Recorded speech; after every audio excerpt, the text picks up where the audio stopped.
Shenandoah County School Board, March 25th, 2024 edition. And so we have an agenda of 4 items tonight during our work session.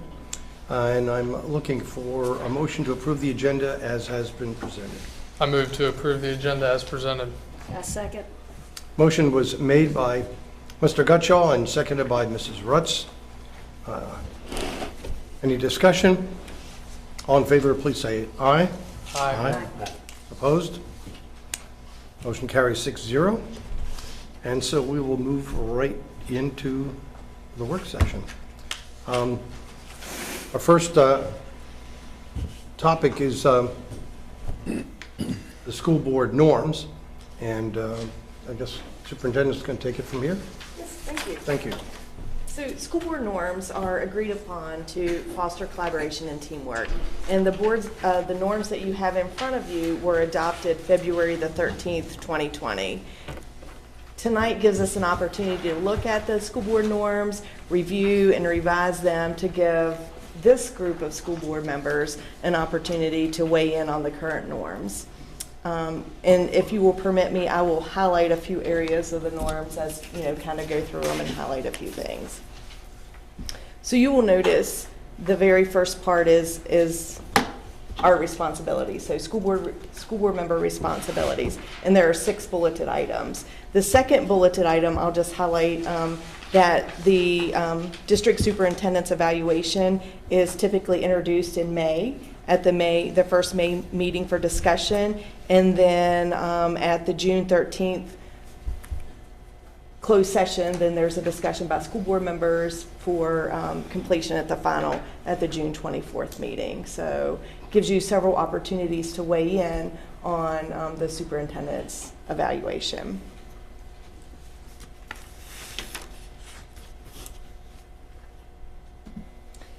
And then how does the school board govern? There's general board participation. Here it just says that all school board members will be fully prepared for each of the board meetings, and that you will read the materials in board docs prior to arrival.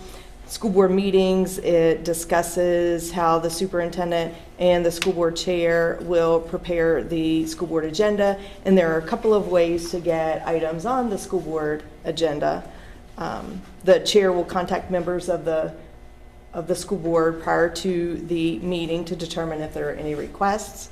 The chair will continuously poll members to see if there are any agenda items or report items that they would like to have added.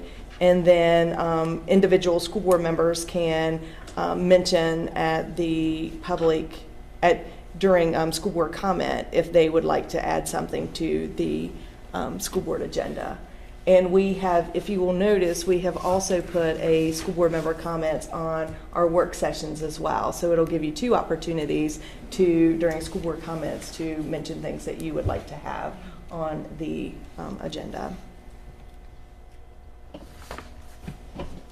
So I'm now under self-evaluation and retreats. I would recommend that we take out VSBA as an organization and just put school board conferences, because there are multiple opportunities for school board members to get education. That could be through VSBA, SBMA, or Noah Webster, just to name a few. So there are multiple opportunities to do that. So I would recommend we strike through that and just put school board conferences. The annual self-evaluation retreat, that is discussed in policy AFA, which says that the school board will annually do a evaluation to review its performance. And it doesn't have a timeline attached to it, but I would assume it would either be June or December, whichever, June is the end of the fiscal year, but December is the end of the calendar year. So that could be an opportunity. And new board members come on in January. So it's, the first 6 months, it may be difficult to do a self-assessment at that time. You may want to wait. But according to the policy, it says that the school board members are involved in the development of evaluation instrument and the procedure for the self-evaluation. It says that each of the the instrument will be completed by individual board members and submitted to the school board chair for compilation.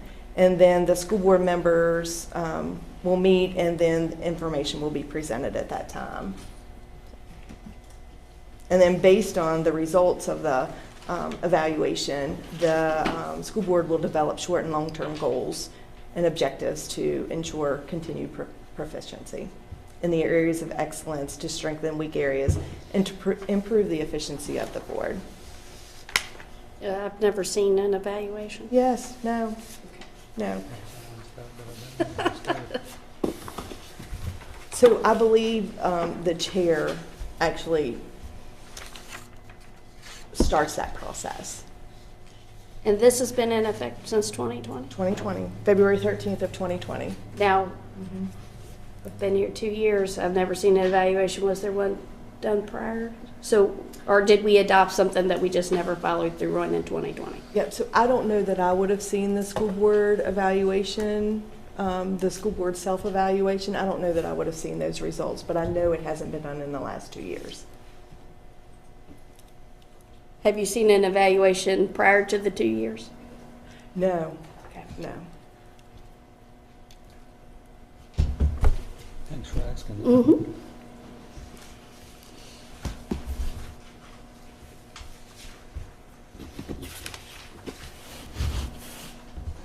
There is a code reference here, but I'm not sure what it's 22.1-78, but I'm not sure what it, what it says. Says. Yeah. Any other questions about the first page? We went through that pretty quickly. I can maybe go through the rest of it, and then you guys can discuss individually what you would like changed, what you would like to stay the same, and all of that. So strategic planning. Typically at the June school board meeting, the superintendent and the school board talk about strategic planning. So that's the June 23rd, 24th meeting. It's more of a retreat, work session type meeting, and that's when we talk about the strategic plan. And then right below that is day-to-day operations and decision-making. You can read that, but it talks about the responsibilities of the board versus the responsibilities of the superintendent. Below that's how we communicate. And I'll just highlight a few things, maybe in no particular order, but I think one of the things that we probably need to add to the school board norms is school board member to school board member communication and how that works. So that's something that, is not written in here, but there are some FOIA guidance that would say that anything that looks like it's done at one time simultaneously could be considered a meeting. And I sent that to you guys on Friday in the Friday notes, but here it is printed. So I would recommend that we add something like that. You will also notice that there is the superintendent communication with school board members. Every Friday you get a Friday notes from me, unless it's a holiday, over a holiday weekend or something like that. But otherwise you'll have information from me. You will receive emergency communication or general communication either through email, text, or telephone. If it's not an emergency, I like to wait and put everything in the Friday notes so that it's a one-stop shop where you can go to refer back. But if it's an emergency situation, like we have a personnel situation, I'll typically text that to you, to each member individually.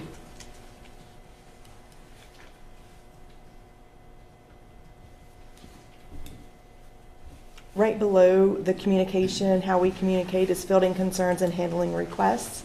And parent community concerns, it encourages board members to listen, but then encourage the complainant to contact the person closest to the complaint. So whether it would be a principal, whether it would be a school board staff or the superintendent, to talk to the person who has a concern. Anonymous concerns on the third page says that we will take them under advisement, but unless there's specific information that we can follow through with, then we're just going to take that information under advisement. Faculty and staff concerns, again, encourage a staff member to talk to the principal or the immediate supervisor. And then board requests for information from central staff office. They should all come through the superintendent, and the superintendent will then disperse that information request to the appropriate people. And then when I respond, it will be through the whole board if at all possible. And again, I will save those until Friday unless it's an emergency or information I think you need to have before that. And then the same for requests for information from principals and staff. If the board determines that it needs to request information from principals, please filter that through the superintendent. We'll have to change his to their. Yeah. And there was something on here too. Okay, it is. It's on this bottom of the second page. If school board members are going to visit a school, you're encouraged to do so, but please let the principal know that you're coming. And, you know, if they need to arrange anything for you to be there, you want to see a specific person or talk to a specific group of people, then they can coordinate for that for you. So that is, in a nutshell, very quickly, the school board norm. So interested in hearing your input or thoughts. I have a question. I don't know if it's a suggestion or a question, because when we're talking about all the communications, like school board, meetings or superintendent, should we specify whether it has to be email, calls, or, because I know like you're doing the email already, but I mean, we don't have, for example, for the school board meeting, the chair will contact members, but we don't know, should we do it like uniformly, like just, like an email, like you send the emails every Friday notes, for the Friday notes, or maybe the chairman can send an email, I don't know, however many days before the meeting or whatever. So what is it that you want sent out? If we need to say what kind of how we're going to communicate, because right now it just says we're going to communicate, should we be more specific and say by email? Okay, regarding agenda setting or just any? Either one of them. Like we're talking about all these communications, and Yeah. it doesn't really say anywhere how to communicate. Yeah, so I was wondering if we should specify how we're going to communicate. The value and the problem with the norms itself is that it's pretty loosey-goosey. Because, and I think that's done on purpose with the fact that it provides kind of sense of how we do business. And then come up with the specifics based on that work and are in consonance with the policies that have already been derived. But it as you suggest, for instance, it does kind of make clear getting thing on the agenda, and yet there are various ways to do it. So I'm supposed to be polling you continuously. And in fact, two of the newest members had 3 things on the agenda before January got here. So we're trying to get the word out, and I've asked, Cheryl's taken upon herself to send ticklers to each of you before, and I sent the one out before the last meeting. But there's still, and we can do it tonight, one of the reasons that I think it's good we have the school board member comments, the work session as well as the regular meeting, is that those are times to bring up something that you would like to see on the agenda as well. So I think the reason that it doesn't say any specific venue for doing that is that it can be various sources. But I think as a default for agenda and other items, we ought to be using email so that you know that's there. But nevertheless, you need to be cognizant of the fact that you have school board members' comments and telephone to let me know anytime you want something on. Because I read in the policy that it's my job to be bringing your requests for items before that. I can't say yea or nay, but it's my responsibility to be bringing. So if you let me know what they are, I'll pass them on and make sure that they get.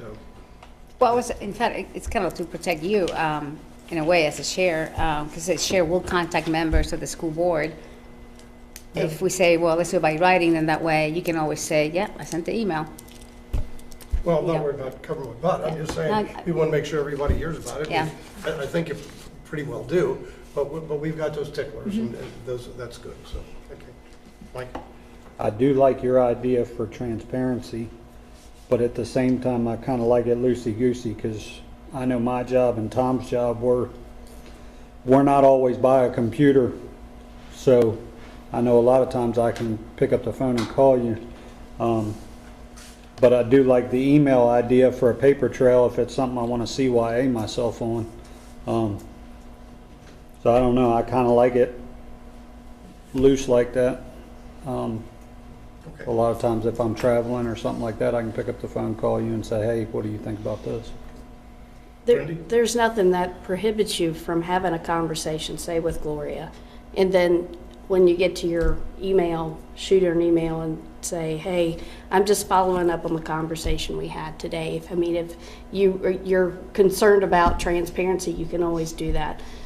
And, again, transparency is only as good as the person that's going to offer it anyway. So, Gloria, hey, just to follow up our conversation today, we talked about this, this, and this is what I asked you to do, and then off you go. So, you could always do that, but I'm like you. A lot of my business gets done behind the wheel with my Bluetooth, and I'm not always sitting behind a computer. So. Well, I wasn't talking exactly necessarily about like communications among the members and all that. I was just talking about like very specific, like for example, for the setting of the agenda, the superintendent, when she's writing to us, and we already know that she does it by email, but she does that every single week. But I was just wondering if that was something that we wanted to include, that for purposes of setting the agenda or those communications that are already more structured, if we wanted to put the stipulation that it would be in writing. Well, I think it's pretty well covered. If there's a sense of the group that we need something to specify that, but it indicates here my responsibility to get it out, and we have a SOP now that it's going to be delivered. So, if you want to add more to it, fine with me. But I think it covered. I think the issue that Melody confronts us with here is, and that I think Brandy was starting to allude to, is just the conversations we have among ourselves, and the in quotes threats that might pose to FOIA violations, and that reared its head very early because we were getting emails from one member who would send it to all 6, and then her other 5, and then the rest of us kind of wouldn't know what to do with it. And so I called Joe at the FOIA Council and talked to him, but it was pretty much the same things, Dr. Shepard, that you sent us. And so the long and short of this, if you've read that, is that I'm not totally comfortable with this, but it's their school solution. So I'd like to hear your opinions on this. Is that when 2 or more members of the board go out to all 6 or more than 2, then it could be construed as a meeting if somebody in that group were to respond all, or to respond to 3. Now, I had a discussion with Joe, and I don't agree with that, because the definition of public meeting by 3 or more members is that it occurs in real time and has an element of simultaneity. I didn't make up that word. I don't think that. Anyway, that it has to be simultaneous. And email responses are not simultaneous. And so, legalistically, I wouldn't have a problem with it. But if we wanted to go the route that Joe suggested, Joe, whoever he is, suggested, then if we receive an email from another member and we want to respond to that, we have the choice of sending 5 different emails. Or, now here's what I asked Doug, and we don't know the answer to this yet, but I've seen 2 different tracks on this in the FOIA discussions.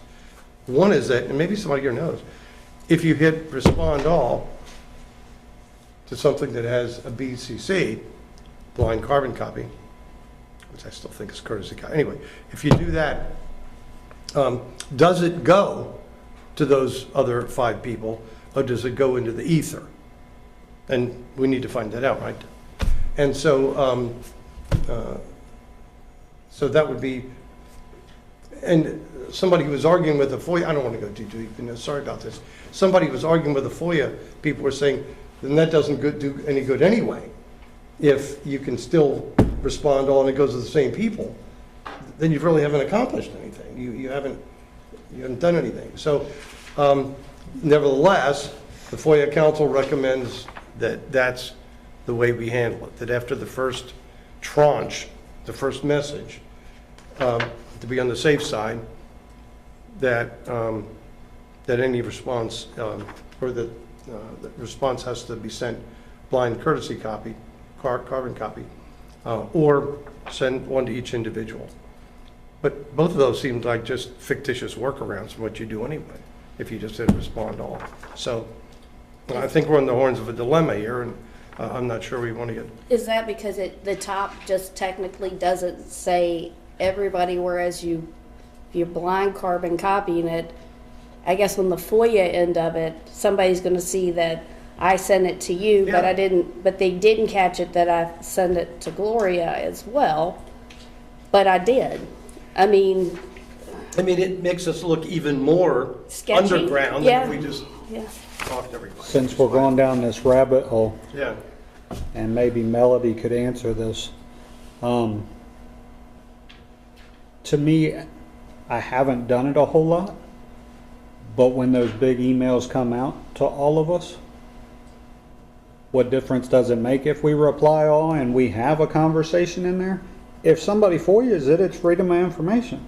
Whereas if you send it to each person individually and have your own conversations, which it's the same thing, right? I mean, if somebody FOIAs it, they're going to get the information. Yeah, based on, there's 2 court cases in this FOIA document, and one is Beck and the other is, and one is, wait, wrong one. Hill versus Fairfax. Yeah, and one is about simultaneous, and one is about 3 or more members. So, both of those are considered a meeting. But don't forget that whenever we have a meeting, we publish it at least 3 days in advance that there's going to be a meeting. So if if we are sending emails between school board members and we're talking about something that's on the agenda, let's say budget, fiscal year 2025 budget, and the meeting is 3 or more members are simultaneously. So you type something, you hit send off, Brandy typed something and hit send off, right after she received, and then Kyle did.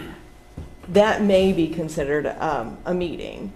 But who knows, because, that's when the court would have to weigh in.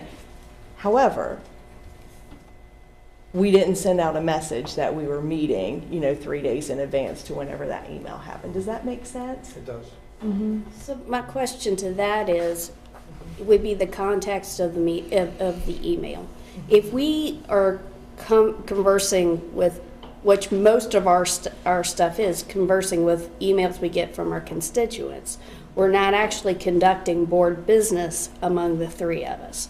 I mean, during a school board meeting, we can't talk to anybody in the public during those times, and technically. Well, you can.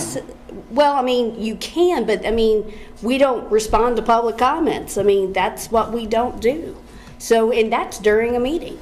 But you can. There's no rule. All you have to do is direct the chair, hey, I'd like to respond to this Right, person. but I mean, we give that up front, that we're not going to respond to public, to do that. As I've read it, interpreted it, I think Mike's right that we are allowed to ask clarifying questions. Now, the intent seems to be not to get involved with a dialogue. Right. The intent, like, you said 45 students, did you mean 45 students? Would be a fair question to a public comment. Okay, but do you really believe that load of garbage you're giving us? Would not be a proper question So, Whereas a lot of what we respond to in email is correspondence with the public. Not that we're taking consensus necessarily. Sometimes we may have opinions about, something coming up, which might indicate a, board business. But if we are responding to the public and we respond all, so everybody knows what we said to, Susie P., citizen, I don't know if that's necessarily would be considered, board business. I mean, I don't know. I guess that might be something that a judge would look at it and go, okay, so I responded to her, Gloria responded to her, Mike responded to her. Is that a meeting, or is that just us having a conversation with constituency? That's a good question. It deals, so FOIA really deals with something that would consider school business. Right. So, yeah. And if you're getting a complaint from, or a concern from a citizen and you're replying all, I don't know that that's going to necessarily be, that's going to be a school board member's opinion. It's not going to be the board's opinion. The other question with that would be on committees. There's two, policy committee, teacher committee. If you're conversing via email on that, and you're discussing agenda setting for your next, is that board, But So is that's that only two? two board Says members. there's only two, that's a Yeah, it has to committee. be three or more. Well, but if it's a committee, it's a given official, from the school board, then it's just like a regular meeting. It has to be publicized. That, I would think, is still a board business, even though it's two of us. well, we specifically addressed that a few months ago, in that we did say that the agenda setting session was not per se a committee meeting, but the other committee meetings would be, and that's why. Right, the at our budget. last meeting, CIP, those would be officially charged by, given power by this board. So it's a committee. I'm going to ask Jessica if she wants to weigh in at all, but since she is our FOIA officer. I'm not an attorney though, so please keep that in mind. So the document does say or a quorum. So for the committees, it would be the two, would be a quorum. However, I think as long as you're not making decisions that the committee would be making, you're okay. So like if you're setting the agenda, or hey, I'd like to talk about this when we meet, or something like that, I think that you would be okay. But I think if you're trying to communicate by email instead of having a committee meeting, and you're doing it simultaneously, that you'd probably be violating FOIA at that point. But it does say a quorum in here. So the quorum is the kicker here. So if you send something out, say about giving an extra day at spring break, that was email, and it went to, we probably shouldn't reply all on that, because we're actually making a decision about something. So if a teacher contacts us on the personnel committee, or any staff member, and just forwards her email or his email to Gloria and myself, we can respond to that and talk about whatever their complaint is or whatever their issue is. That's not a FOIA violation, because the rest of the committee is not involved, correct? So are you acting as the personnel committee at that time, or are you acting as a school board member? Sometimes I just act as myself Yeah. So, and make sure I say I'm not speaking for the board. There are there were two lawsuits in this, so it really, if it has to be litigated before it, you actually get information on whether it's going to be upheld or not, so. It's kind of like it's only illegal if you get caught. Kind There of you a deal, go. yeah. I mean, they leave it so gray, it sounds like you have to fight it legally if somebody brings that issue up. So I think if you'll ask Mr. Barlow his experience with the FOIA council, they do leave it gray, because there's not been a lot of litigation to determine. I use the old sweaty palms thing. If you got sweaty palms about something, you probably better treat it like it's a a meeting Well, I mean, it's but actually, if you're not, I think if you guys are talking about something that's perking and you want to find out more about it and you're going back and, no, I don't think so. And if it does come that we're called out on something like that, okay, we face the music and without sweaty palms, explain why we did it. If you got a good reason for doing it, it'll be okay. I think Tom and I had a good question, and that was, why can't just the six of us sit down somewhere and talk and have an open conversation without, no offense to you guys, but being worried about what we might say offending you guys, or what you guys say offending us. It just kind of stinks the way this is set up, that it's always got to be in the public eye and everybody's got to be there. That's a good observation, and I admit that I really hadn't thought about a retreat until Dr. Shepard mentioned it a few minutes ago. And I do remember a couple of years ago, that first retreat did break down some walls that maybe the six of us haven't had a chance to do. And so I think it would be a healthy exercise to have done that. So, and to do it. So I think it's a good thing. The June timeframe looks pretty good also, because we have to do the strategic plan as well as, and that's when it normally might be done, so. I was going to say something I'm not going to say.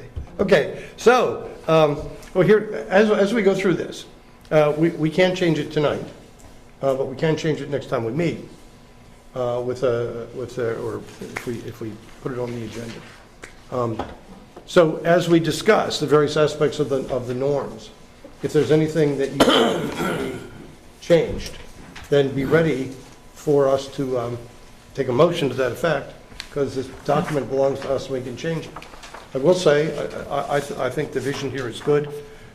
I've said this before, the person who consistently follows it the best is the superintendent, and the rest of us like, I didn't know it was in there. Anyway, but if there's any further discussion about these, I think those are kind of the two major issues that bubbled up. So if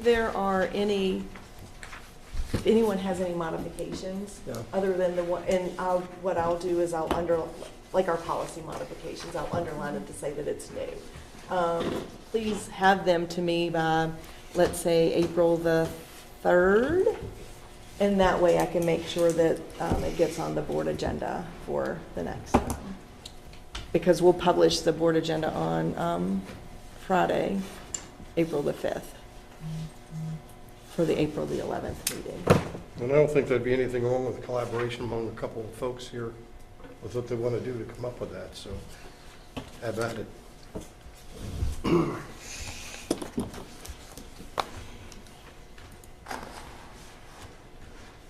Any other questions or comments on the board norms before we move on to our favorite topic, the budget? Dr. Shepard? I prepared a presentation just to help us look at the information and review what we've done so far. Perfect. Thank you, Derek.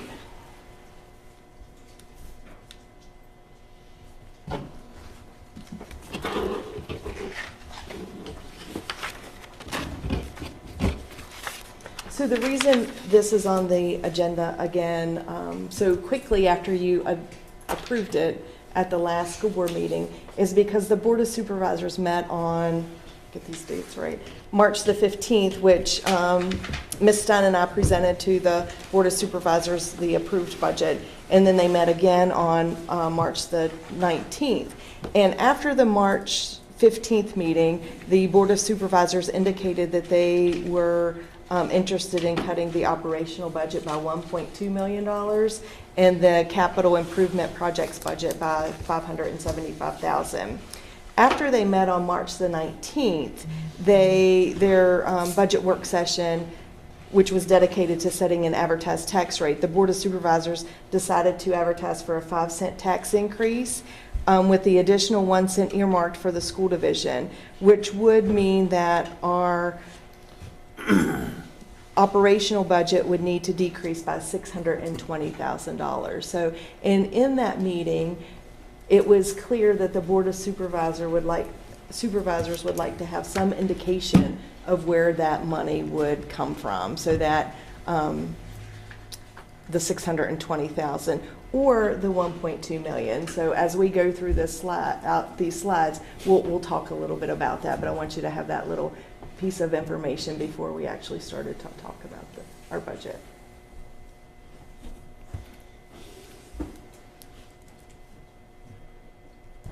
So our request for local funds for operational was $3.5 million, and our request for capital projects was $3,902,240. And anticipated budget reductions, this comes directly from the Board of Supervisors conversation, both on March the 15th and the 19th. The operational budget, it cut anywhere between $600,000 to $1.2 million, and then the capital improvement projects was $575,000.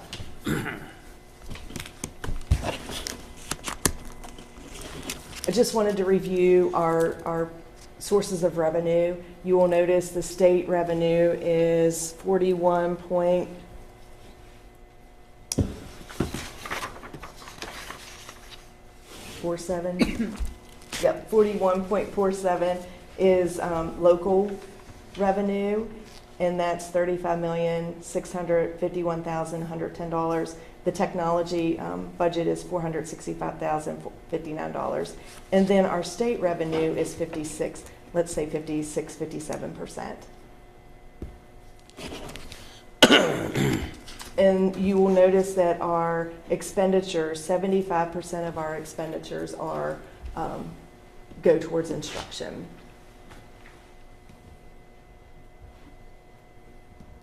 And the chart I did not put in there, which I wish I would have, is that 89% of our budget is people. So it's wages, salaries, and benefits. So, but you'll remember that our budget priorities, our fiscal year 2025 budget priorities, was a 2.35% cost of living adjustment and a step, which is a little more than it was, but it's a 2.15 million. Allocate funding for 5.5% health insurance increase and increase employer contribution towards premium, a little over $1 million. Additional instructional positions, 733,000. Fund positions and services paid for by CARES funding, 1.6 million. Increased driver's ed pay, 50,000. Increase due to inflationary costs, 326,000. Capital improvement plan, again, 3.9 million. So the next couple of slides, you will notice I went through all of the salary scales and put what the 2.35 cost COLA and the step would actually mean for those employees. So there's 3 slides that actually go through all of our salary scales. So you'll notice that teacher at the top, 2.5 COLA, and the distance between each step is 1.1%, so a total increase of 3.45%. Athletic trainer would be 3.39%. Admin, 3.1%. I won't read them all, you can read. So what you can't see at the bottom of this screen is the star under position, the 1 asterisk, denotes that those scales, there is, let me make sure I have this right. Yes, that there is a, between step 1 and step 2, so it's between step C and D, there's a larger percentage increase, about a 4%, but then the rest averages out to be 1.04% or 0.75% or whatever. But that first step, C to D, actually is a larger jump.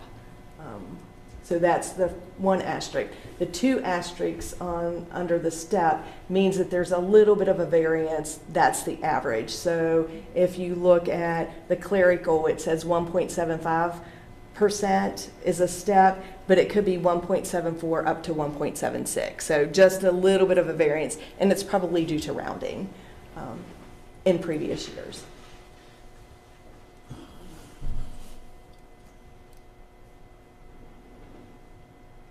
Tell me if you need me to slow down or go back.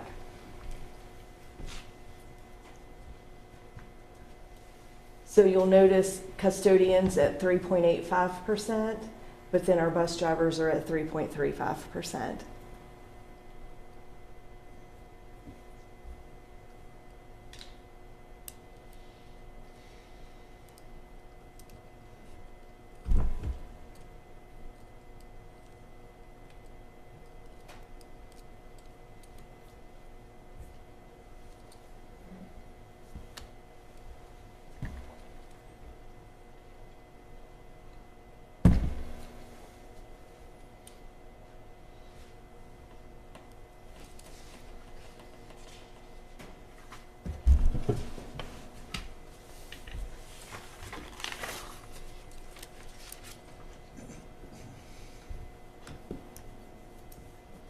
So the next thing, the next few slides will be health insurance rates. And this was a slide that I presented previously on proposed health insurance rates versus current rates, which are at the bottom.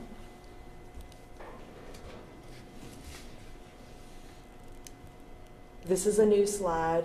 Some of the same information from Frederick County and Rockingham County, but it has our proposed rates, proposed 24-25 compared to their 23-24 rates. And you'll notice that, you know, if we move forward with the rates that we have proposed, that it puts us really in line with the employee plus child with the other two divisions, and then the family plan comes down a couple $100. We're still a little more expensive. Employee plus children and employee plus family. We're still a little more expensive than both Frederick and Rockingham in employee plus children and in employee plus family, but it gets us within the range.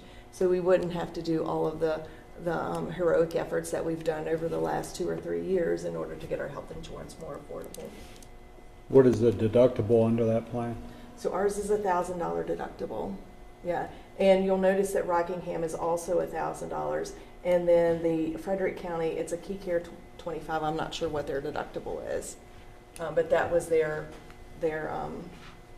base plan. So are we staying with Aetna? No, we're Oh. going Okay. with Anthem. Okay. Yeah. Yes, I should have changed that. Sorry about That's that. And then the next slide, this slide actually compares our health insurance to the county's health insurance. And you will notice, and that should have said Anthem too. Oh, it does, under the proposed. So you can see that our employee only is a little more expensive than the county employee pays. Our employee plus child's a little lower. Our employee plus children's a little, slightly higher. Employee plus spouse is slightly higher, and then employee plus family. And again, that just compares it to this year's rates, not next year's rates.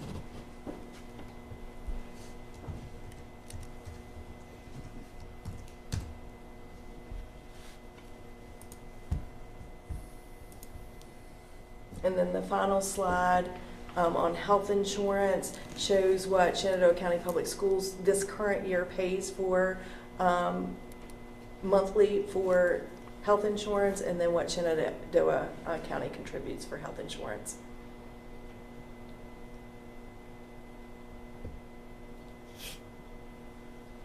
And you'll notice the two employee plus children and employee plus family are the places where we fall a little short. The county's paying a little more for their employees than Shenandoah County Public Schools is paying for their employees.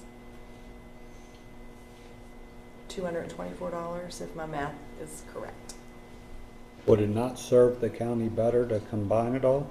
So you'll notice that the county has Aetna 500, or 500, oops, sorry. So their plan is a little richer than ours.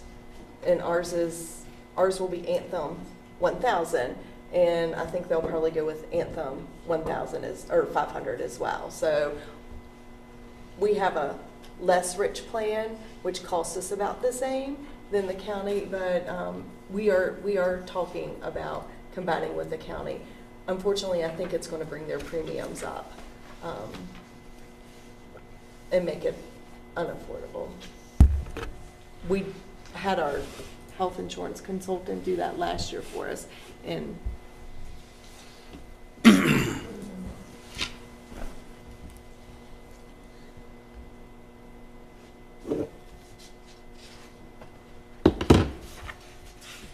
Do you know if other counties have combined school with county? I don't know. Rockingham does. Rockingham? So everybody's under the same plan if you're employed by the county or the school system? To me, that just seems like the obvious. I would assume most of the counties are set up that way. So we'll, over the next year, we'll explore that, because it's not going to be easy to transition all of our employees, especially if we have a 500 plan and they have a 1,000 plan. Or we have a 1,000 plan and they have a 500 plan.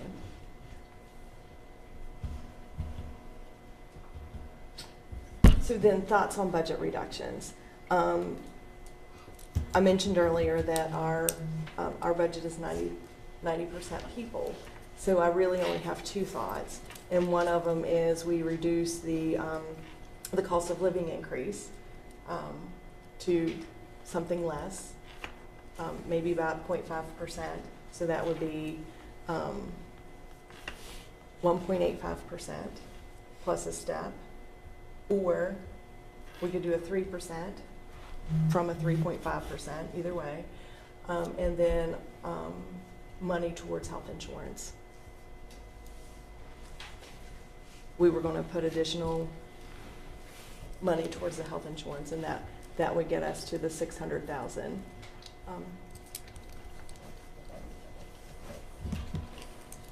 Those are the Love to hear only- your thoughts. Those are the only two areas we can cut from? So we have cut, thank you for asking that. We have cut over 30 positions over the last 2 years. So, and you will notice in this budget year, we have added 3 positions back. It's because our cuts were a little too deep. We now have some class sizes that are 27 students in 3rd, 5th, at Honey Run in 8th. So I studied the numbers of students per class, and we have maximized that savings at this point. So there's no funding there.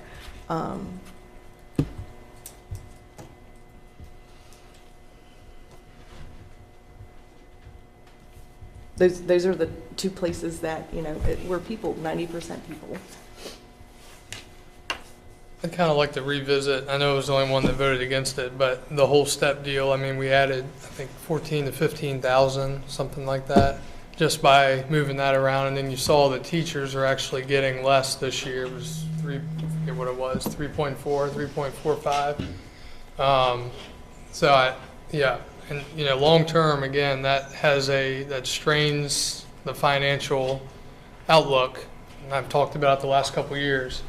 So I'd kind of like to look there and see how we can, I know it obviously won't make up 600,000, but to kind of look back at where we're at there and try to get that adjusted appropriately. And then, I mean, wasn't that 17,000? I mean, it's not. right. Yeah. Well, yeah, and we would have to knock the percentage down, but it's either Yeah.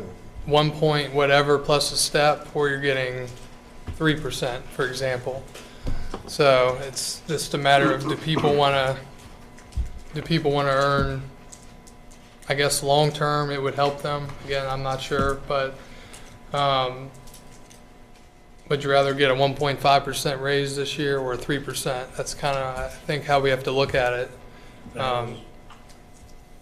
That was what I posed to over 100 of the staff members I talked to, and every single one of them was step bottom line. I could walk up to a teacher in the grocery store and step or no step. Step. They didn't even care what the percentage was. That's how adamant they were.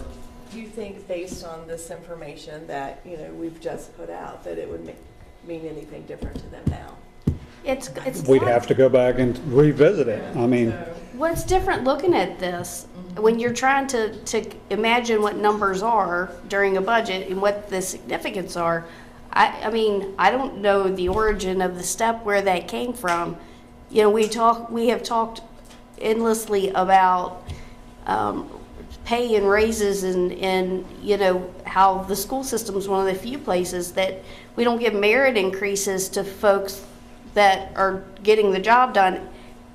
And this is going to probably tick some people off, but we have people that perform and we have people that don't. And the sad thing is, the people that perform, they're the ones that leave. The people that don't stick around. So, you know, it's like math teachers and in those positions where SOLs are really high. I mean, we've had teachers that stuck around, their SOL scores, their pass rates are awful. They're not getting the job done, and they're here because they have tenure. You know, you can't kick them out the door. But then we can't attract folks that really that are high performers. And then everybody, you know, the raises or the steps aren't, I don't know the rhyme or the reason of who gets a step and what the percentage is or where that came up with. It's like the new math. It doesn't make any sense to me. So I wonder if the whole step conversation, because I've been racking my brain, trying to think of where it's coming from. During the recession, 2008, 9, 10, our salary scales were compressed.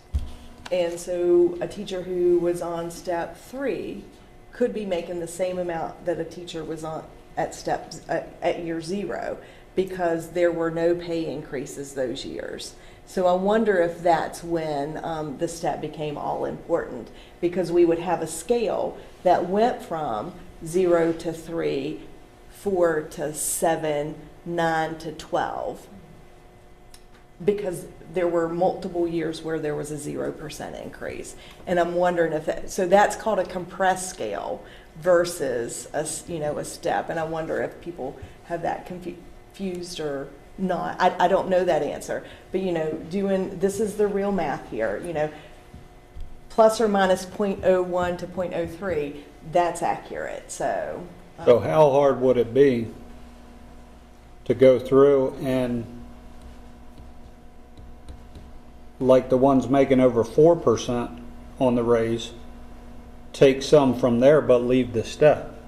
How hard would it be to do that, to say, okay, if you're getting a raise over 3.5% total based on COLA and step, we're going to knock the COLA down to make everybody in line? So then why wouldn't you just give a 3.5% increase if that's what you're, Across the board. I don't know. See, that's what I said at the last board meeting. I said I still don't completely understand this whole step thing, but when I go out and I poll all these staff members throughout the county, and I'm not just talking teachers, I'm talking teachers, bus drivers, office staff, they all said the step was important. I'll say for bus drivers, it doesn't make a bit of, can you go to the next one for a second? Bus drivers are getting 3.35. If I'm a bus driver and I see everybody else making 4, I think I'd rather take my 3.5%. The way they've explained it to me is it has to do with years of service. But you're already getting a bump as well on your years of service. If you look at the scale, a new teacher will come in here, say at 52 something, the following year they don't start at 52 whatever. They'll receive that bump automatically. Plus they're getting a raise, so it's built in. There's a little bit of money now. It's not significant in the grand scheme of things, but there is. And no other occupation, no other job, no other industry does that. Tom, you don't get your next year isn't automatically a raise, is it? Is it? Damn, I need to work for the railroad. They're hired. Do you think I can see over the dash? Do you think I can see over the dash? You don't have to. You just hit whatever's in your way. Is that how the federal government does it? The federal government still has steps. They do, and they have specific years in between their steps. So like year 1, 2, and 3, they get a pay increase each year, and then year 4, then it's 3 years, and then year 7, it's maybe another 3 years. But they have a 30-year career built in their 10. They don't increase, I mean, they stay stable. And they get a COLA each year. Yeah. So. Yeah, but you don't leap steps. You don't add steps. You do at certain points in your career. Yeah. So again, that's not gonna make up $600,000, but that's kind of my thoughts are, it just, to me, and I'm not, not a teacher, I haven't worked in the schools, but just from looking at, from this view and all these other positions, I mean, especially the bus drivers, one of the probably lowest paid, whatever section of employees that we have. They're hard to keep. And a lot of them, had some working here 30, 40, 50 years. So. We have a bus driver that's getting ready to retire. Is it 47 years? 47. Lucas? That is correct, if I remember correctly. 47 years. So that, for me, I have a problem with that, but again, I've heard online, some people have talked about the step, but again, that has an impact down the road as well on the financial landscape, Because we so, never go backwards, so there's never, no. I mean, it's just, it's always up. We're always chasing the other counties. We'll never catch up to Loudon. We'll never catch up. And unfortunately, the folks at the county are the ones that have to pay for it. And they're not getting a COLA increase every year. In fact, they got less money from the federal government this year with our ability to pay. I don't know to look at that as a great thing, because the county, that would indicate the county's doing better. We should be able to pay our fair share.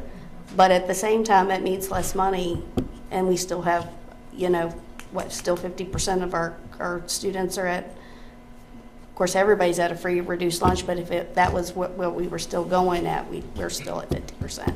Yeah. So the LCI, I think the Board of Supervisors would say that it wasn't a positive. You bring up a good point. Can you clarify, since we are open to the public right now, not a lot of people caught on to your explanation of the LCI the last board meeting, so they don't understand that we're not getting as much money from the state. So naturally, our budget to the Board of Supervisors has gone up. Yeah. So I don't know what page it is in our budget book, but our property value went up, increased by over $1.5 billion. And so there were three factors. It was our property value, retail sales, thank you, Chief, retail sales, and adjusted gross income. All three of those factors increased. So what happened is our composite index rose by about 4%, 3.96%, which means that our locality has about a 4% more ability to pay. 62 divisions in Virginia went up, 62 divisions in Virginia went down, and the others remained the same. So we were unfortunately in the group that went up. And on page, 39, it also lists those counties that surround us and their LCI, their ability to pay as well. So could I ask a hypothetical question here? Let's say we were to propose, or I guess we would have to go with it, but let's say we were to do 3% with no step. What would the cost savings be there? $300,000. So you get about halfway there. And then And then you would hypothetically take, what are we putting, $1 million towards the insurance? yeah, Right, or that's the so proposal? The other $300,000 would come from there. That would be my recommendation. However, on page 45 of the budget, those are our budget initiatives. So, there are things that we could talk about as well. And I'll scroll back to that if everyone's right here. These are the major highlights, but on page 45 it has. So if we were still going to give the staff their step, how much would you have to cut that percentage by to get that 300,000? It would be 1.85% plus a step. Now, the drama teacher, the nurse coordinator, and sorry, Danny, the maintenance secretary, what is the significance of, those are part-time positions? Yep, so they were part-time pre-COVID, and we made them full-time during COVID. And I can tell you that all 3 of those positions are full-time employees, and they work their 40 hours plus. But those went full-time during CARES. During CARES. So in reality, that full-time position isn't any different than the 6 support specialists that we took on. And the FAP coordinator and the 504 coordinator, those 2 positions were in the operational budget prior to COVID. And I think the year in 2020, 2021, they switched over to CARES because there was a budget. They needed money to balance the budget, and that's where the money came from. And if the 3 part-time positions, what if those were to go back to where it was at, what kind of a savings are we looking at there? Give Angie just a minute.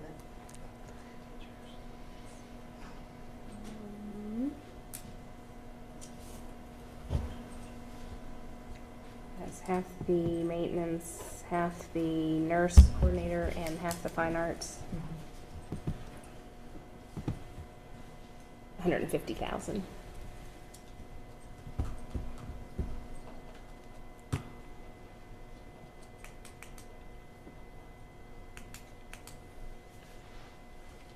So again, how hard would it be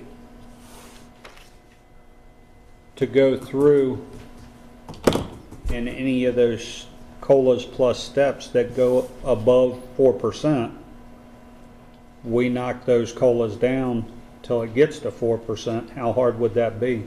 So then, I believe I'm correct, you would have employees that wouldn't be on a salary scale. What do you mean?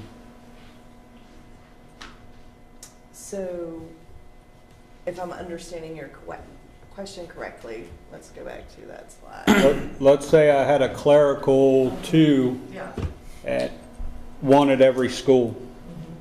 And we said, okay, all the clerical 2s, we're going to take your percentage from 2.35 down to say 2% plus a step to get you down under 4%. What do you mean that wouldn't? No, They what wouldn't- you're saying is it'd be a cap. Put a cap on it. You get the percentage of the step, but there's a cap. Mm-hmm. Let's say 3.75. But aren't the steps built into that specific scale? The step doesn't change though, according to what you're telling us, right? So what we would do is, we would take this year's salary, multiply it by a COLA, whatever that COLA is, 2%, and then they would step from there. Yeah, 2.25%, whatever. And why did you say the steps are all so different? So it's how the salaries are built, the scales are built. So if you, yeah. Because Like- one, I mean, obviously one's 0.84 and then one's 1.7. I was just curious why, Yeah. what the difference, why is that so different? So if we put 1.1% between each of the steps, or if we did 1.75 between each of the steps, for some of them, your salary scale would go from, just take admin for example, would go from 60,000 to 110,000, whereas now it goes from 60,000 to 86,000.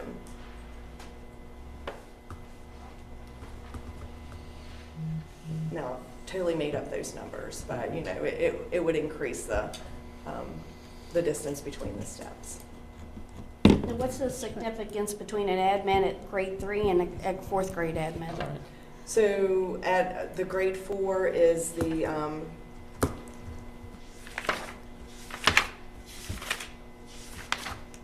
thank you. That's your coordinators and your specialists. and elementary school assistant principals. Your grade 1 is your assistant superintendent, your director, and your high school your directors and your high school principals. Are we paying the new admins that we have that have no previous experience as admin at admin scale or still at teacher scale? So they'll be on admin scale. Even though they don't have the degrees to be where they're at? If they're not degreed, that's different. They are paid on the admin scale levels. Even without the credentials to be in that position? That's why they're on level 0. They have the same responsibilities. There's a whole lot more work on some other people. Well, yeah, but still, at the end of the day, it's that person's tail end that's on the line. It's not everybody else's. I mean, in the end of the day, the admins still are responsible for what goes on in their buildings, whether they had the experience to do it or if they didn't. That was on us when we hired them. What would it look like if we gave 2.5% with no step? How much would that save? Just trying to get to 600,000 without cutting that insurance. So the one thing about health insurance versus wage increase is 75% of our staff have health insurance. 100% of our staff get paid. Yeah. So you're serving less with doing a fix to health insurance. But you're absolutely right. Next year we're going to be, chipping away at it again. Yeah. Nevertheless, those 75% that have the health insurance, it's, I think, monumentally important to them. It is, absolutely. And so I kind of like Kyle's idea of, and I think yours too, of lessening the pain by having 2 separate cuts rather than just everything coming from healthcare or everything coming from the cost of living. Angie says 627,000. Yeah, but right now, That's what it saves. To do 2.5, no step. So we go to exactly what we need to be. the only thing with that is your boots on the ground, per se, just for expression. Your folks that are making $20,000 or less, that's a $500 a year increase. Your folks that are making $100,000 or more, that's a $2,500 increase. But it's also, It'd be nice if we could spread that across the board a little more fairly.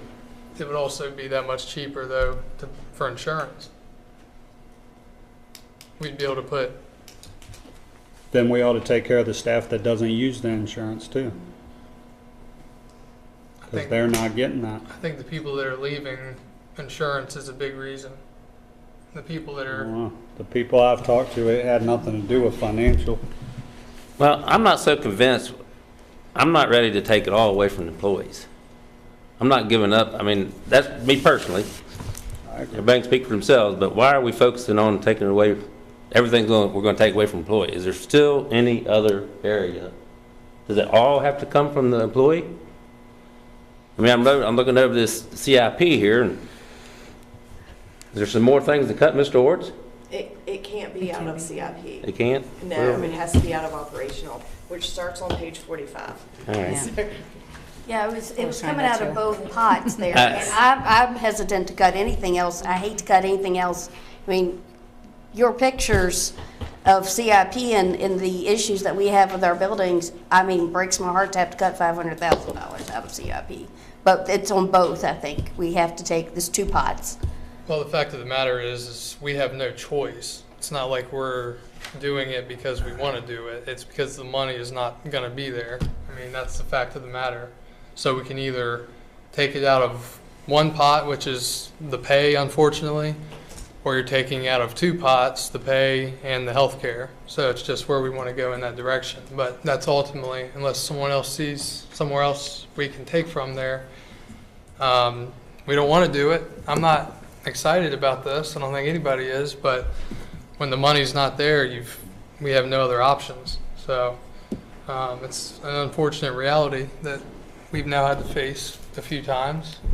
So That, we don't have to make a decision tonight right. by any means, but we will have to make a decision after the Board of Supervisors come back.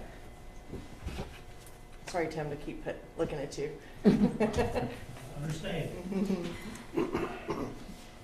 They were just really interested in what our thoughts were. April 3rd, there's a public hearing on the proposed budget and tax rate. April the 16th, the Board of Supervisors will adopt a fiscal year 25 budget and tax rate. And then April 22nd is really the day that we have to make a decision, based on what we get from the 16th. And I guess the last thing I'll say is we don't even know for sure it'll be 620, right? I mean, if they don't pass that, Right. so if the public comes out and says they don't want to pay more taxes next year and the board members go that route, well, then we're looking at 1.2 million instead of 620,000.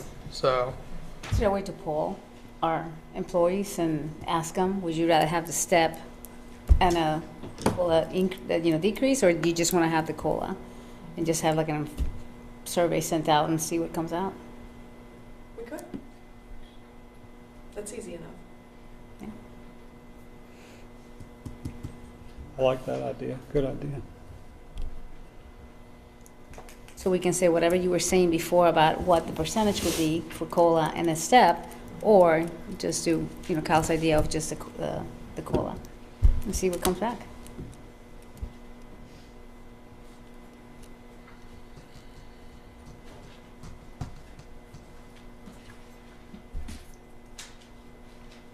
Anyone else have any ideas? Those are the only two areas out of our whole budget. So 10% is fuel for heating and buses, electricity, water, sewer, Stuff that doesn't copiers, change. paper, crayons, pens. It's 10%. 11%. 89% is people. And like I said, we've cut over 30 positions over the last 2 years. That, this is peanuts. The driver education increased $50,000.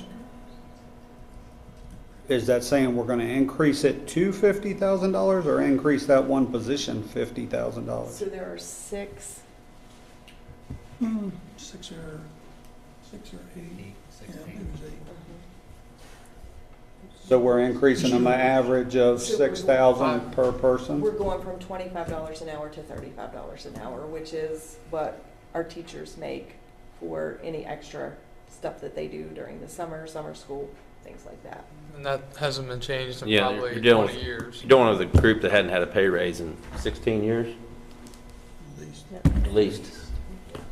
So what do you, Like I said, it's peanuts when we're talking about the big picture, but just wondering where it was in the grand scheme of things. Software purchases services. Hey, how much is that? Did you hear the question? Software purchase services.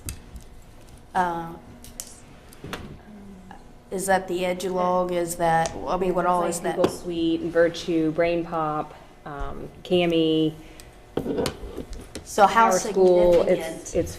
It's our financial package. It's how we perform our day-to-day operations. We haven't even increased the budget for increases, annual, rate increases in that for a couple of years. So we're pulling from other pots just to pay those. So like Google and Power School are non-negotiables. We can't, Right. in the finance software. Yeah. Yeah. And what will happen is like Brain Pop is something that our schools use for science. If we don't pay for it at the division level, then the schools will pay for it, which will then reduce their budget by that much money.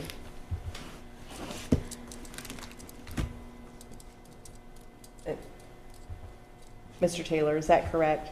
Like Brain Pop is one that comes to mind. Yeah, usually the schools purchase it individually, it's gonna cost more, because usually you get a discount, you get a discount price. And it's used, it's one of the, Yes. Yeah, we have a software application called One Platform that shows usage data. It's definitely no issues. Is there anything that's not used all? Not when we're paying for, we're paying for now per year. And we're very fortunate, we have a lot on the free, Canva and Adobe Express, and fortunately, a lot of them are free. Are we using Tutor?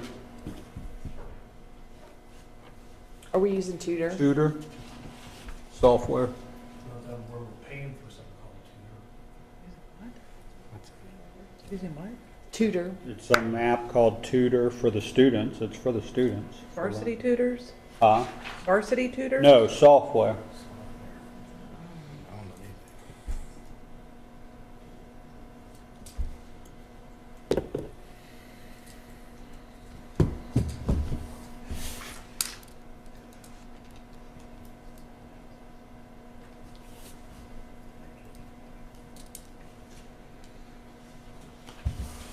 So we really did provide a needs-based budget.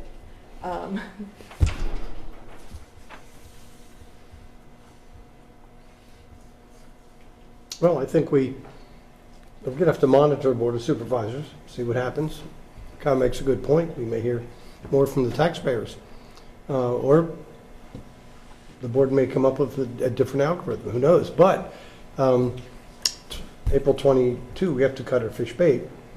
And it could be that if we're trying to discern who feels the most pain and who, it may be that a survey is a good way to kind of get the lay of the land and actually get people to participate.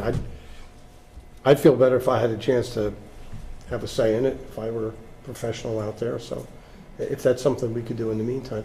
Of course, once we do that, it's going to raise the specter that that's going to happen. But it's very likely to happen anyway, so. I think it's a good idea.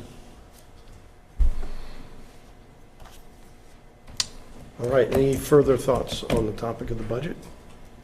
So what are we going to do in the CIP area? So we'll need to cut 575,000. Mr. Long, I'm so sorry, but a lot of it will probably come from buses, school buses.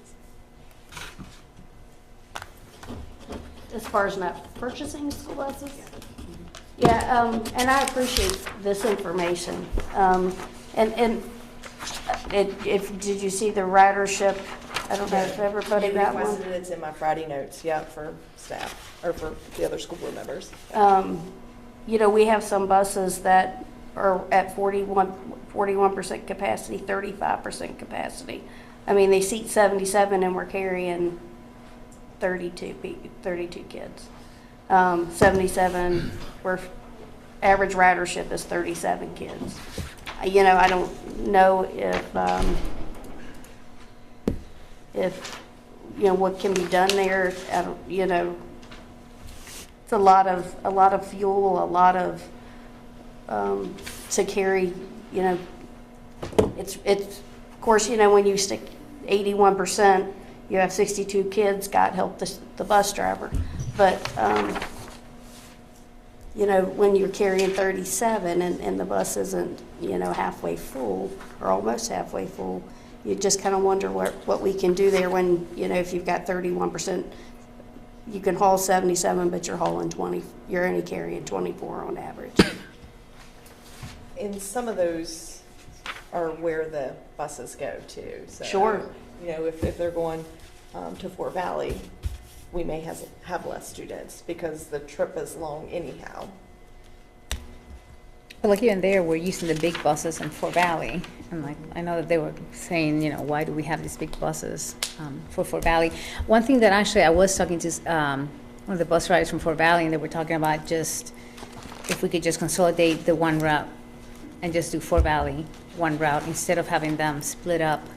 That may be a way to also help out with that. That will significantly increase the student time on the bus. That will add to their day. Okay. So you might sacrifice that, and we're trying to minimize the amount of time of the students on a school bus. Okay. Just by doing the Fort Valley only. Yeah, that's one consideration to the point of Ms. Rutz as well, as far as where that school bus goes and how it affects the student learning, especially on a hot day or a cold day, how long they're on a school bus. That poll was taken across 1 week, and unfortunately, some things that you have to consider is a student can only be assigned to one bus, and students don't always ride one bus. They might be split between homes. So 1 week they might be assigned to one bus and otherwise not so much the next. You have athletics and other things that take in place with that. Also, when you say 77 passenger, that 77 smallest kids we have 3 to a seat. So that's not 77 high schoolers. That's 77 3 little bitties on one seat. So it's not optimal to suggest that, that's what we should be operating on all buses. And again, the more students on a bus, the longer the route. So there's some happy medium there. I knew this information last year, 2 years ago. What time does our first bus pick up students? I'm going to put you on the spot. I'm prepared for that. Approximately a lot of our buses actually start on the road at 6 o'clock. Students start boarding. So our early students start boarding between 6:15 and 6:30. That's not ideal. Lessen the amount of, or increase the amount of students on a particular bus will also affect that start time.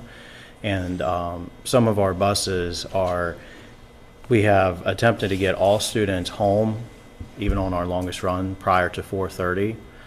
In order to do that, some of the buses aren't at capacity, as you indicated. So implying that you would operate at full capacity would also increase the amount of time that students are on the bus, such as 6 o'clock in the morning. That I don't like that for myself. I have students. 6 o'clock in the morning is early. 4:30 in the afternoon is late. And when you take both of that together and you add that to the student's day, that's a big increase. And typically, our students who are picked up first are dropped off last. Yes, if you Just live. because of where they live. Yeah. I'd say one of the biggest pucker factors out there with parents is that bus time. I agree. When you get over that amount, they get understandably irate. It's one thing to have your kid at school all day, and when you can't see them, and they're on the bus for 45, an hour and 10 minutes each way, that's bad. I mean, we want to do all we can to economize, but I'm sure you guys are doing that. I mean, if there's any other, Well, I mean, do we do, I think years ago, you used to have collective, bus stops. People got off, and now we're individually stopping at a lot of places, which takes up time and fuel. The county hasn't grown in lengthwise. I mean, I grew up way out on Route 55 and getting on the bus out there 7 miles out or out by Mile Ridge and those, now our day has gotten longer because I think we started at 9 o'clock it used to back then in the day, correct? 9 to 3. Yeah. So, we weren't, I can't recall what time I got on the bus out there, but I'm not far from school now, and like I said, I called you today. They're on the school bus at 7 o'clock in the morning, 5 after 7. It breaks my heart. But 5 after 7's awesome time. sure. Yeah, if you're not back at Cedar Creek or back at the fort, it's Star Tannery, yeah. It is 6 o'clock. The reality is I always use that example. If you were to drive to Alum Springs, which is the backside of Basie, from our southern end of the school Right. in a passenger car, you're running half an hour, 40 minutes. And that's a straight shot. And we do pick up consolidated stops as often as we can, but we also try to service our community the best we can. But when we have, for example, Frontier Fort, which is off of 55 in the northern end, we have 2 stops, and it practically fills a bus up. So we're not stopping door to door. You obviously, once you get into rural areas, you must support that for the safety of the student. So we try to have as many consolidated stops as possible that still keep safety at its priority. Okay. Speed limit, sight distance, all those things come into play. Thank you. Yes, absolutely. All right. Before we ask Mr. Lynn to entertain us, inform us is what we want.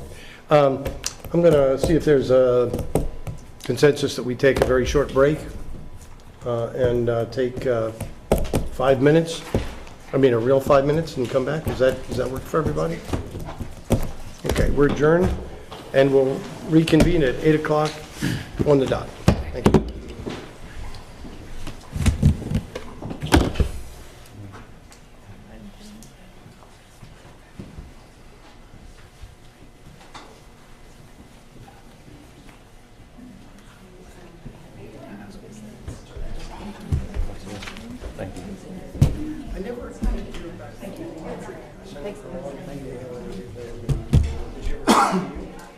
Not really buying into this. She's at Florida.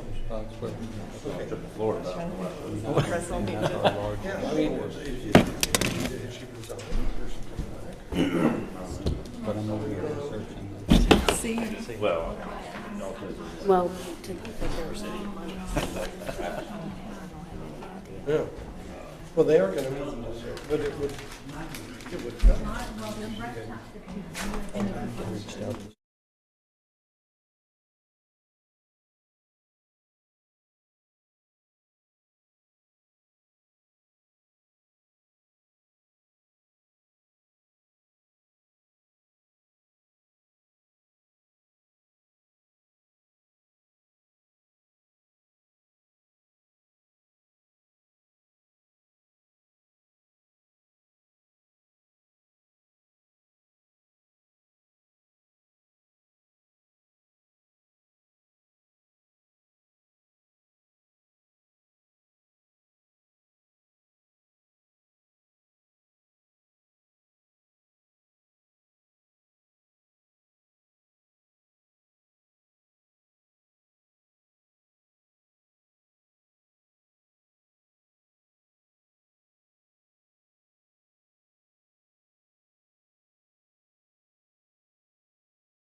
Well, So I Yes don't and no. understand how that works.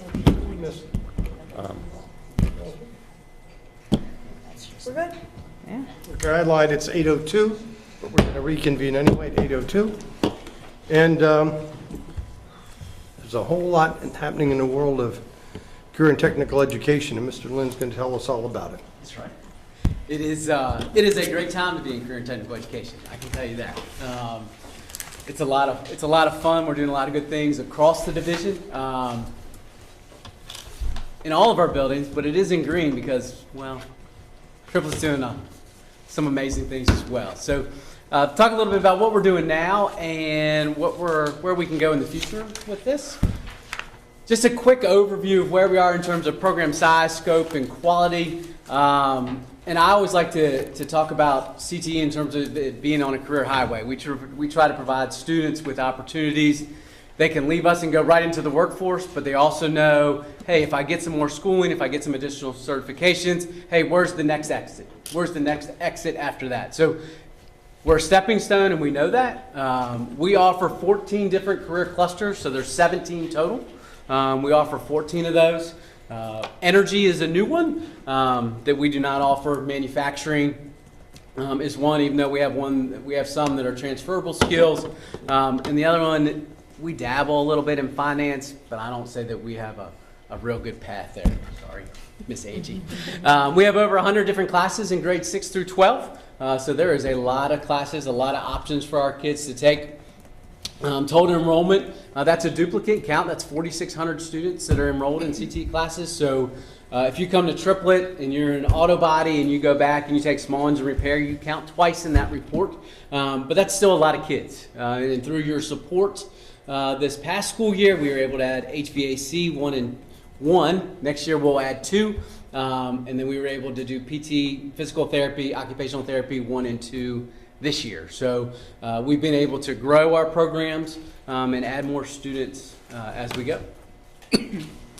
So specifically at Triplet, we offer 8 of those career clusters that we talked about in 18 different pathways. So you can see all the different classes, all the different things that we do at Triplet.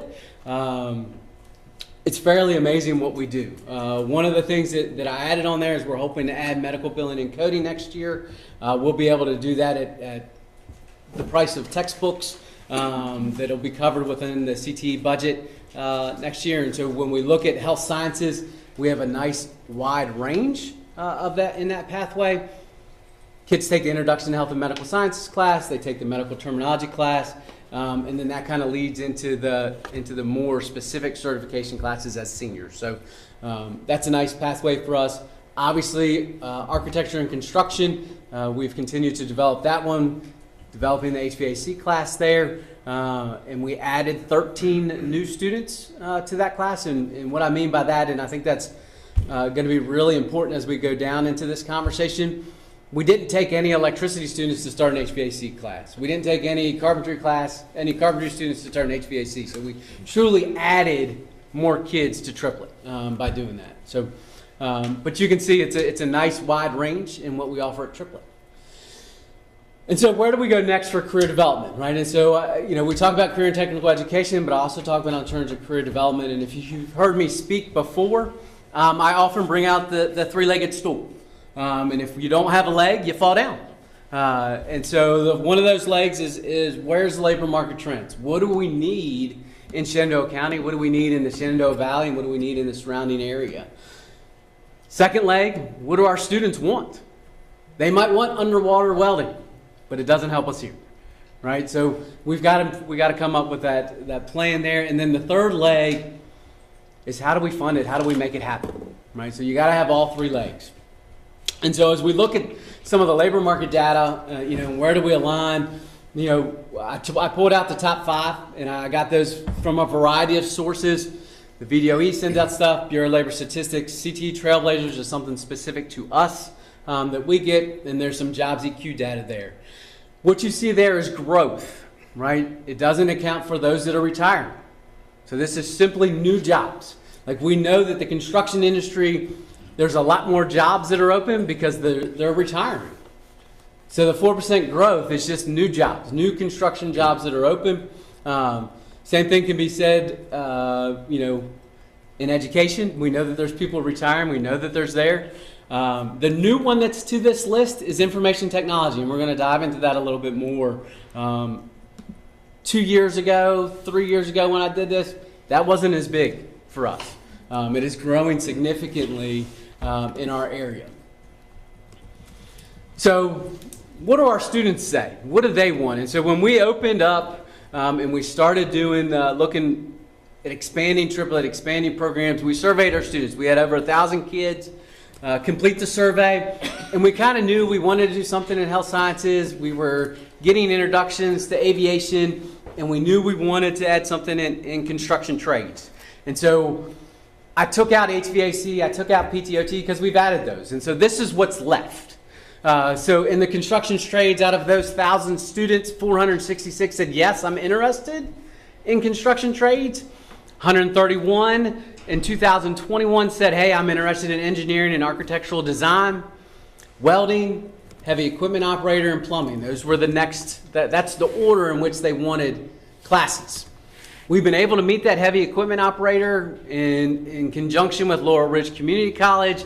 We found some extra funding through some grant resources and working with Ms. Proctor to provide that as a night opportunity for our students. So we're doing that some, but we've got a lot of interest. I've got six kids that are taking that right now at Laurel Ridge.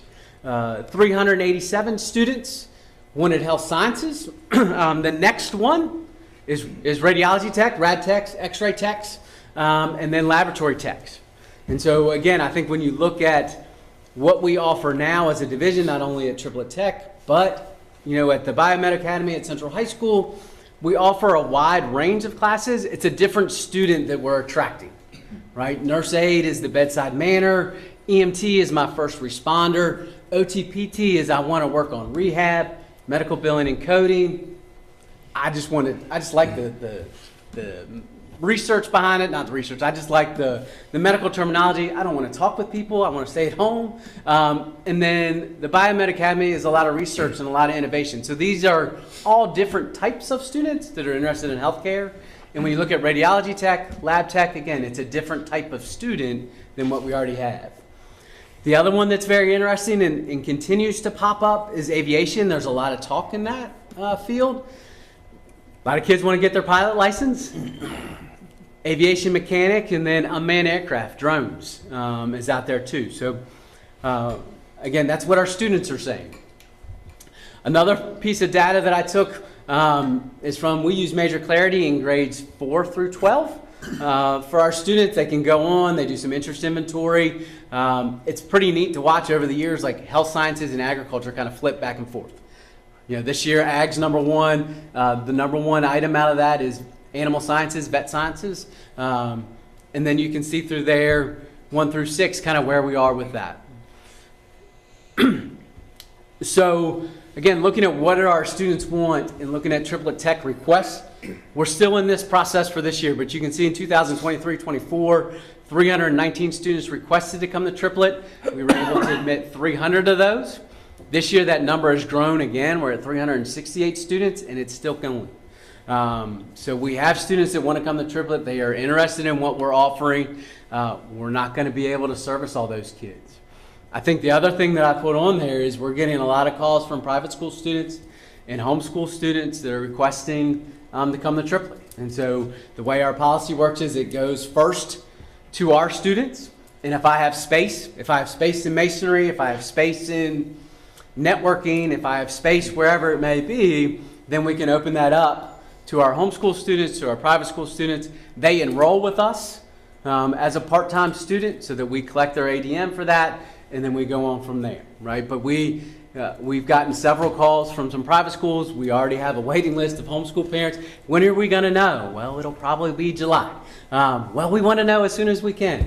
I understand that, and I explained the policy, but I think that's worth noting when we talk about what do our kids want.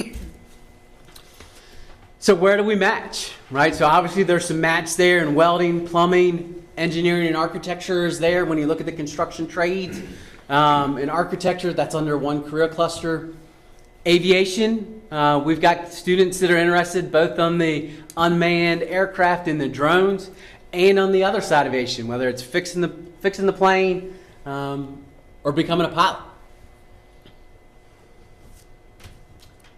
Areas that we still need to look at, that I still hear a lot about emerging jobs, things that are coming this way. Those two big ones in the information technology are the data center technicians, and then you get into machine learning, automation, robotics. That also kind of starts dabbling into the manufacturing world. So I don't say that we don't have an advanced manufacturing class, but when we talk about robotics and automation, you're talking about manufacturing. Transportation and logistics, diesel technology, what does that look like? What does a diesel program look like? And then in the construction trades, fiber technicians, telecommunications, they kind of go together. But what does that look like? What does that certification look like? We know that everything's going towards fiber. Do we have students, do we have the interest that's there for us to kind of look deeper into those programs? So the third leg of the stool, how do we make it all happen, right? And so we know we've got to do a little bit more study on some of those other things. I would say as you look at the programs that we've talked about, the welding, the diesel tech, the drones, all of those, I think they're a good match for triplet. Are you going to have 20 students at any one of our high schools that want to take that class? No, probably not. Are you going to have 6, 7, 8 at each one of our high schools so that I can get a class of 20 that come to triplet? I think so. I think we would have that. But I think things that we have to consider right now, if you come in the morning, it's an awesome time to be at triplet. Every classroom is full. The first day of school, when we had our opening ceremony, our opening student meeting, standing room only in our cafeteria. Kids lined around the outside. It was beautiful. It was hot, but it was good. In the afternoon, we have 3 or 4 open spaces that are more of a traditional classroom. And what I mean by traditional classroom, and I say 3 or 4, I've got a small CNA room that's open in the afternoons. I got a small criminal justice room that's open in the afternoons. I've got an early childhood education room that's open in the afternoons, but they're small spaces. They're kind of defined spaces for what they can be used for. So they're there, but we've got to figure out, what is the best use for those in the afternoon, and it doesn't help us in the morning. Some of those programs, if we want to look at diesel, we've got to look at high bay spaces. I've got to be able to put lifts in. There's not going to fit in a 10-foot ceiling. It's not going to work. And I don't have those. If we want to look at welding, I don't know that I have enough power to put in a welding program at Triple. So, and then I think some of the other space, you need large spaces that we got to look at, whether that's for fiber, whether that's architecture and engineering. You've got to be able to build things. You've got to be able to put things in their place. And then we have to look at the outdoor instructional spaces. We use, some of you guys have been down there recently. We're building a tiny house outside. We're all the time in our compounds with cars. The other morning, we've got 26 students that are co-oping and doing internships, and so they still come to school 1 or 2 days a week. I was out of parking spaces. So if we did want to host an event, I couldn't do it. I don't have anywhere to put people. We had to move 15 cars to the back, and so they're parked in the grass next to the solar panels right now, just so I had enough room for student parking. And if we had people come and visit, we don't have those spaces. A career or testing center, lab space. If we're going to put in, laboratory technicians, med lab, you got to have lab space. You got to have places to do that. So those have all become an issue recently. And then if we're looking at expansion of career and technical education, we've got to address these needs. I think we've got a lot of student interest. We've got a lot of places that we can go with this. I think there's funding opportunities that are out there. There's different grants. There's different things that are available. But if we're going to grow in the world of CTE, and we've shown that students want to come and they want to be more interested in what we're doing, then These are some of the obstacles that we have. And so that's quick. But that's kind of the quick state of where we are within career and technical education. And like I said, it's an amazing time to be in it because I can prepare kids for jobs today. I can send them off to college. We can find ways to get them more training. We can let employers pay for their training so they don't have to get that debt. It's a neat time to be in career and technical education. So happy to answer any questions. Dr. Shepard, if I missed anything. First off, doing a very good job as always. I was going to mention, I didn't know if it was listed or not, but with the whole growth and, with me being at JMU, AI, that's like the big topic now. And I don't necessarily know if it's, you think of AI as like technology, but I think it's more behind it. It's like coding and actually programming these systems to, I guess, data, I don't know, that would fall into there maybe, but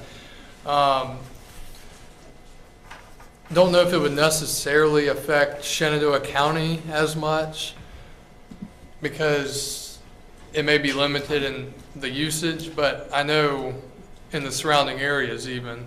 Sure. And there's probably remote jobs and stuff that starts with this, but I think we're only at the beginning of the whole AI thing. I mean, you already see what it can do, and you don't even think about it, but Google with the whole Gmail, when they give you those little 3 responses that you can use to, that's been on there for a few years now. I mean, that's using the email structure and reading what you're saying to provide you examples, but I just find that to be something that would be helpful in some way, even if it doesn't affect Shenandoah County as much. I would probably put that under, I understand where you're going with that, machine learning, automation, robotics, programming. I think that all goes together. It's all the algorithms, the pieces behind that. But I understand where you're going with that. I have a question. You had someone there, cybersecurity. How does that work? I mean, is that for somebody who's going to go study in college? Sure. So we have cybersecurity at Triplet. It's a year-long course that we teach there. We get them an introductory credential in defense. I forget the exact name of it. It's something defense, computer defense.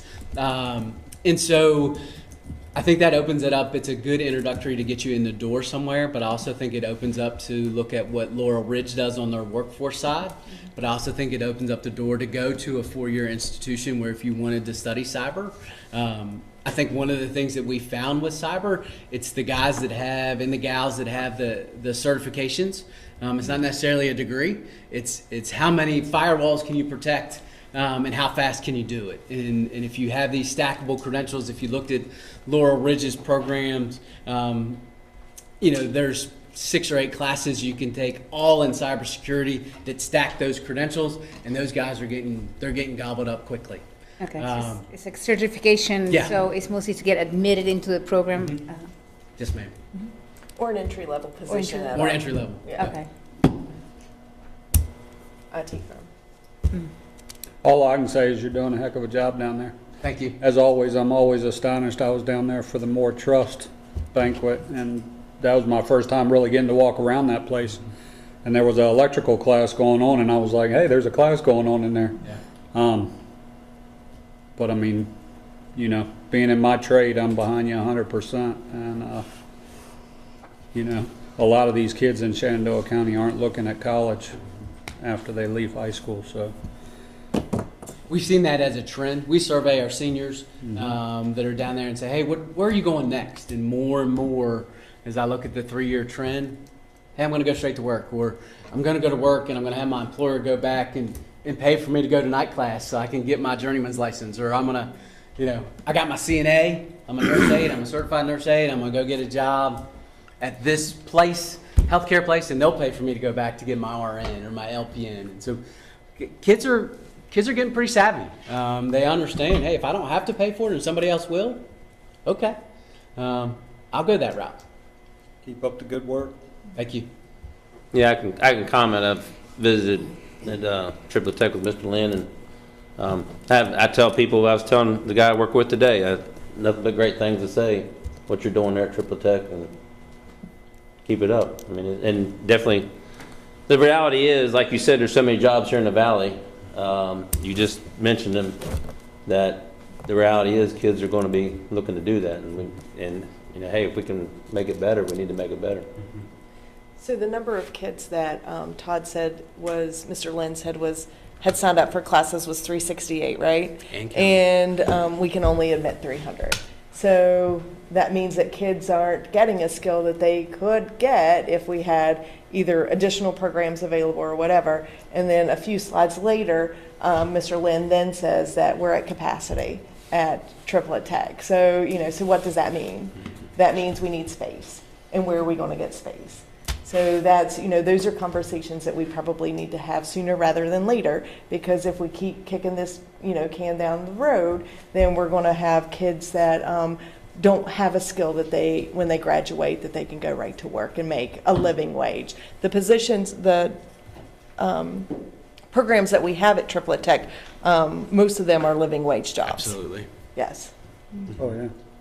Absolutely. Yeah, no, I mean, the jobs you're offering, you drive out to Winchester by the hospital, Valley Health is growing by leaps and bounds. Those are construction jobs, lab tech jobs, x-ray jobs once those buildings open. So, I mean, this is all geared to the Valley. The data centers, they're on their way out here. They are.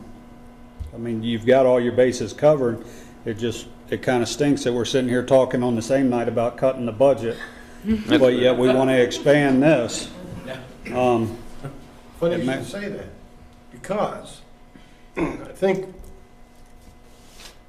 what's past is prologue, and it's time that the board probably needs to lean forward and plan for enlargement and plan for expansion. Numbers of people on the board have been contacted already by people in this field who are telling us there's money. They're also telling us that there are new technologies that they would like to see offered. They're also telling us things that we already know, that there are a lot of jobs specific to Shenandoah Valley that could be conducive to things we could get here, which suggests partnerships with companies that are here that would love to have a homegrown workforce, skilled, technical, professional, all of them. Right now, there are grant opportunities. We could take some of the money off of the taxpayer burden and get any number of these grants which are out there. Now, that means the hard grunt work of, first of all, deciding on the kind of programs we want to have, what kind of expansion we want to have. You got room at Triplet. How much land is out there? So it's a very narrow space. It's like this. So the building's here, there's some parking over here, there's solar panels here, and then there's a little bit of property there, and then it's 81. So So it are would- we out of room for expansion there? depends. We may have to go up. So a second story or whatever, but we're working now, we're doing a facility study with RRMM, and I was looking at my calendar a minute ago, we're meeting with them on April the 11th to see what the capability of expanding Triplet Tech is. So, Those panels are not, those panels can be, yes, we could put them on the roof, we could, whatever. So, is that, the building was built in 1964. So, is it? That's a great year. And we're going to have to make sure that we're able to expand it, is the structure good enough to be able to expand? And I don't know that answer. Does it meet code, or is it going to take more to renovate it than it would be to build new? Those are all questions that the architect is going to have to answer for us, so. And at the same time, can we still hold classes there while it's being expanded? Possibly, yeah. Well, I think that's part of what Mr. Barlow's saying. We might need to lean on our business partners if we get there. Yeah. but this will have to be a synergistic effort as we move forward. For instance, right now, I think we would be wise to be able to brief the next tip of the spear, the next program that we think needs to be funded, and go out there and make a brief to a donor, a potential donor. And I think they're ready right now to hear that kind of thing.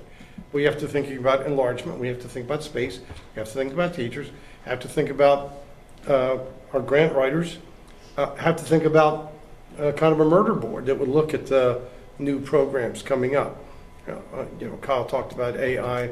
We've got some flight technologies in the southern part down here that are quite exciting.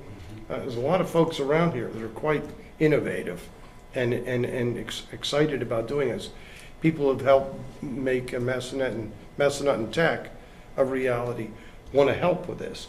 So what I'm thinking is maybe some sort of, I don't want to call it a task force, but some sort of group where we kind of look at funding opportunities, looking at potential donors, potential programs, that we would kind of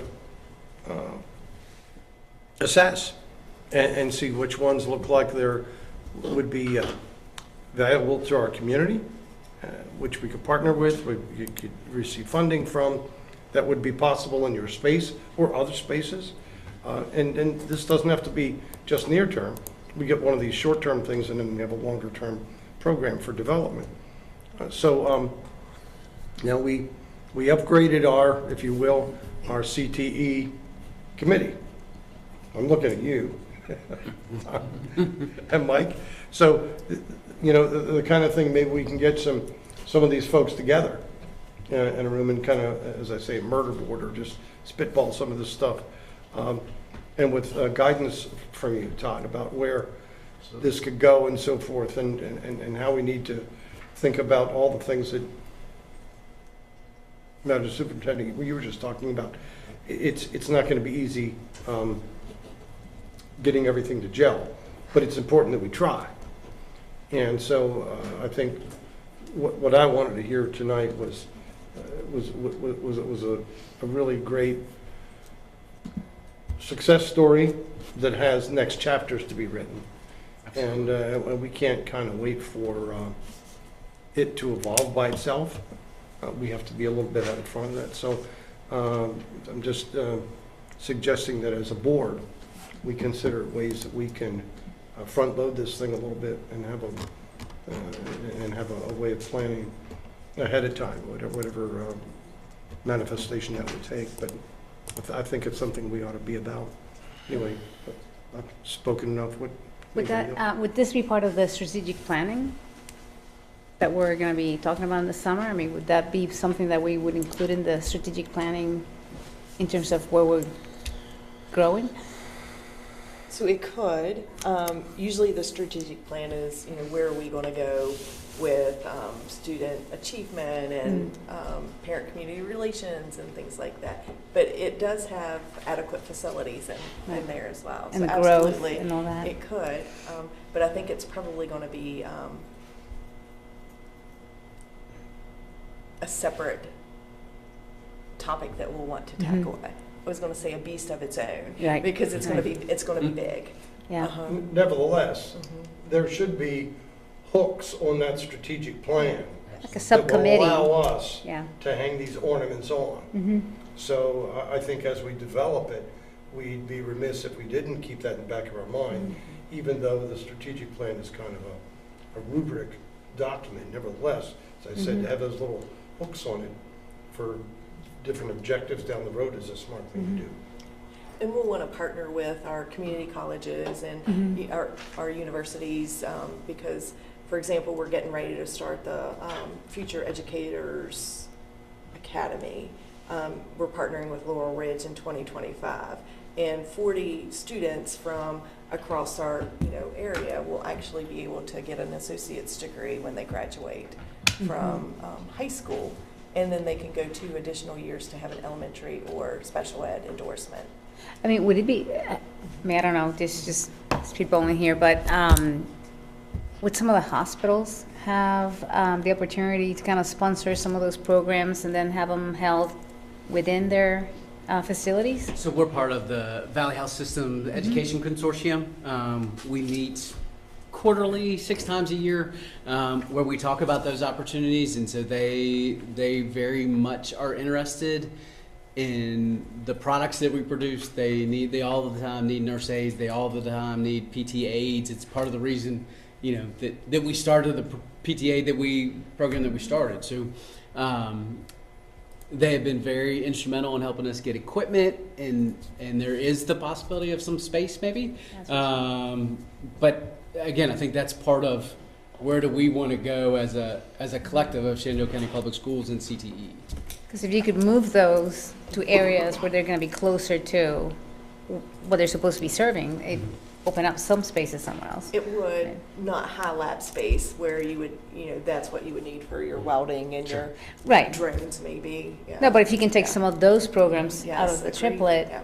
then These you are can have more space in conversations there. that we're already having. Okay, So, okay, yeah, yeah. so it's, That's it's exciting. really exciting. Yeah, it's really- But I think our HVAC program that we just started this year is a perfect example of getting community support and and moving forward with That's it great. because we received a lot of donations Absolutely. for our HVAC program. That's great.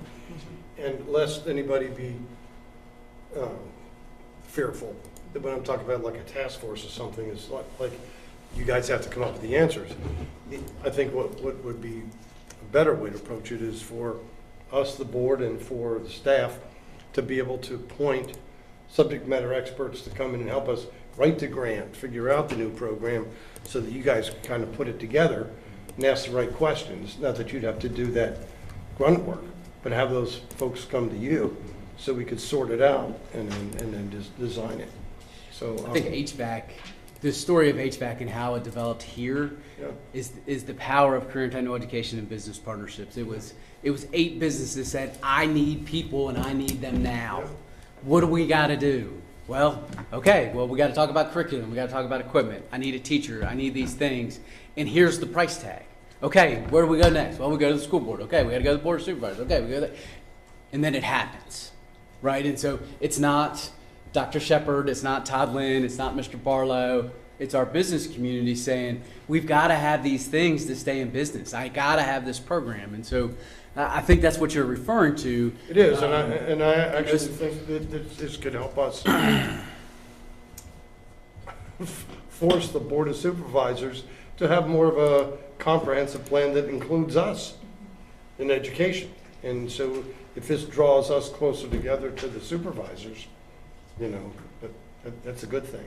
So, and most of them are, let's face it, wired into the economy of this. That's what their job is. So I can't imagine they wouldn't be of spectacular help when it came to making this thing work.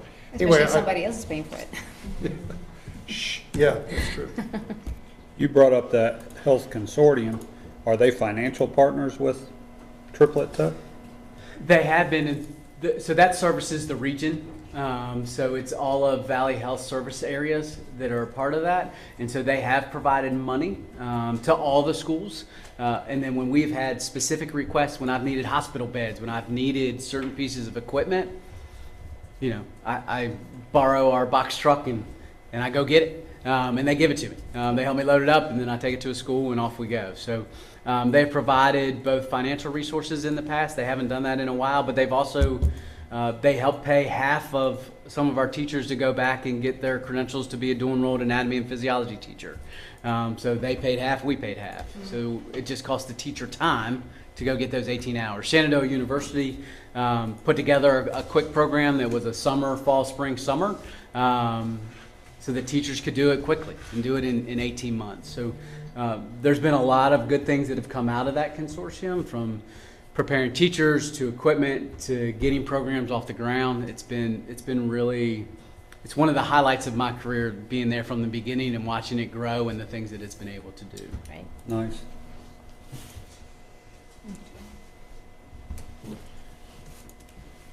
Any other comments? Okay.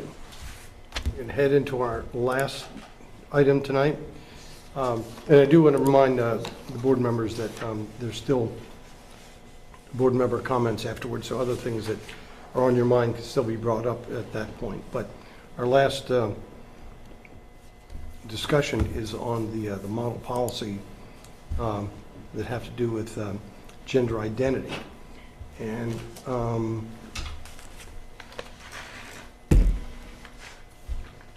were you going to take us through this? Lucky you. Okay. So, I have my notes here.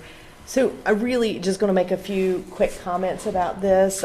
Attached to this agenda item are 3 policies on gender identity. The first one is the VDOE model policy.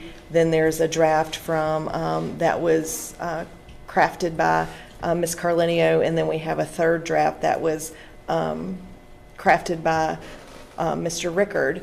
And what I would propose that we do is that we, if there are any questions that we need an attorney to weigh in on any of these, the model policy, the Carlinio's draft or Rickard's draft, if you could have those questions to me by Monday, April the 1st, I will get responses from an attorney by Friday, April the 5th, so that we could put it on the action agenda for the April 11th school board meeting.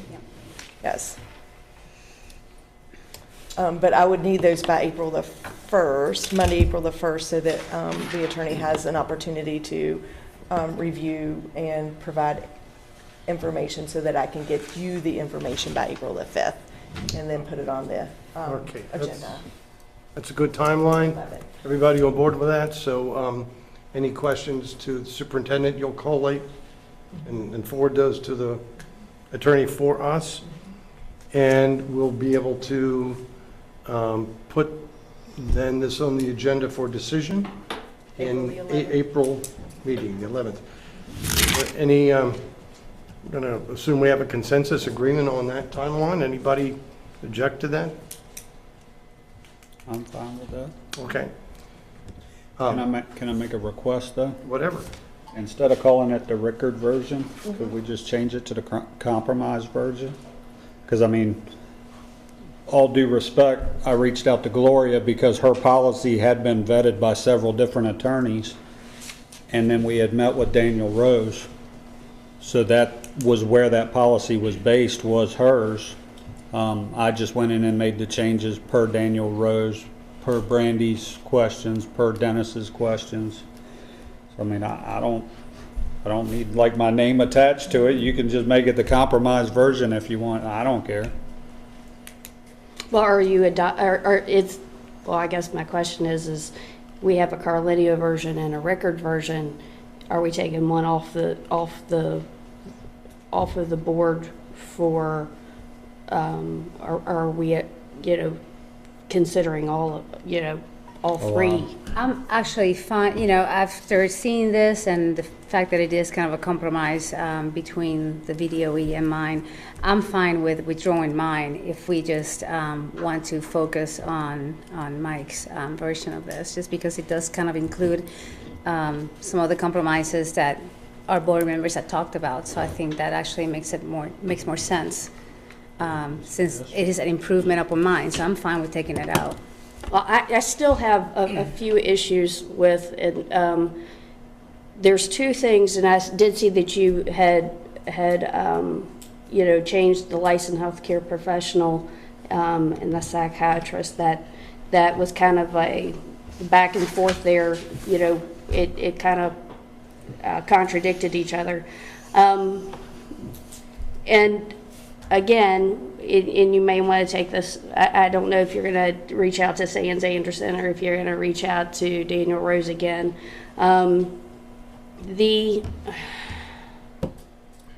Under H, where it says for any athletic program or activity that's designed for female athletes, no biological males shall be permitted to participate, except in the extent that federal law requires.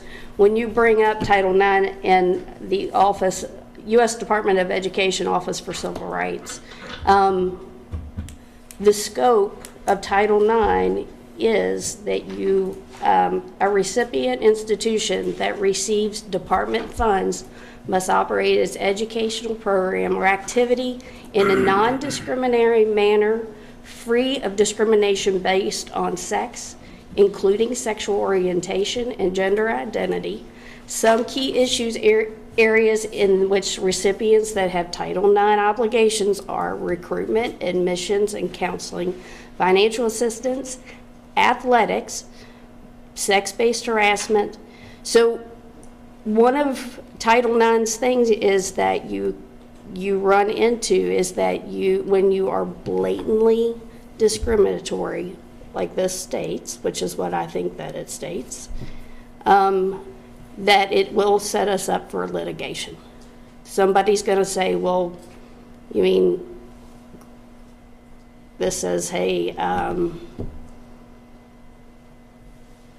it's designated for females and no biological males can participate. Well, we allow biological females to participate in male sports. I don't know if there's a different way to craft it to where it's not blatantly says, sorry, if you're a male, you can't play here. But I do worry about that spot there where it says no female athlete or coach. You see, for athletic programs designed for females or biological males are permitted, but no female athlete for coach. I mean, does that offset the one prior? Does that take care of the discrimination that looks like that's what that says? Well, how is that different from the Youngkin language?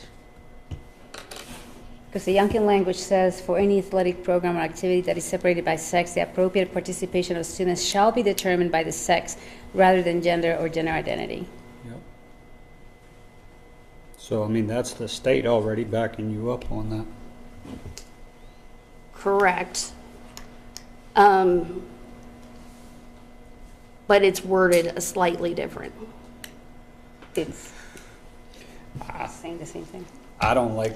I understand. This is why I don't write policy, because mine's plain and simple, bottom line. I get that, and I'm not. That's not the qualm about it. The qualm is what it says here. It is to make sure that we're not. I mean, somebody is going to say this. I just want to make sure that whatever attorney, because that was one of the issues that we had, when it came forward from, is that we have heightened for this. When you word it like this, is there a way around that? Is there a way that it doesn't look, does these two offset each other? Does that take care of the fact that, well, we're really not being, the question is, if the Youngkin one takes care of that, why do we change it? Well, and I was going to say, part of the reason was because right now the only litigation that we've had, that there has been here in the state of, in the Commonwealth, has been because of that language when they threatened to sue Virginia Beach for not adopting any policies, and Virginia Beach decided to go ahead and adopt it. One thing that we need to understand is, right now we're going to be facing litigation one way or another. You do it, you don't do it.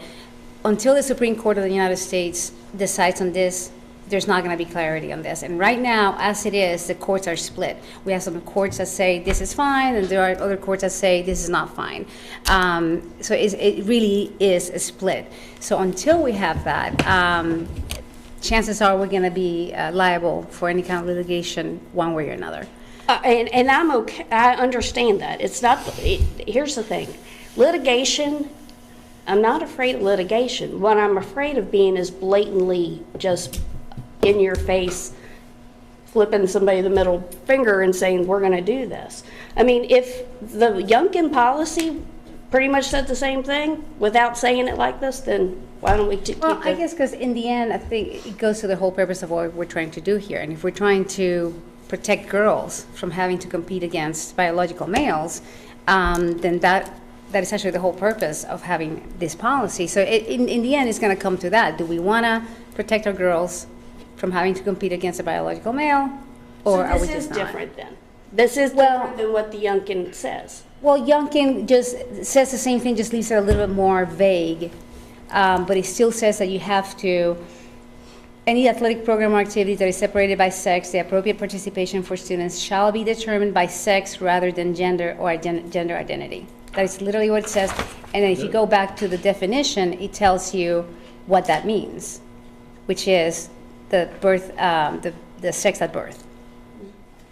The reason H3 was added and the reason it's so cut and dry is I had a daughter that played volleyball, soccer, basketball for our high school.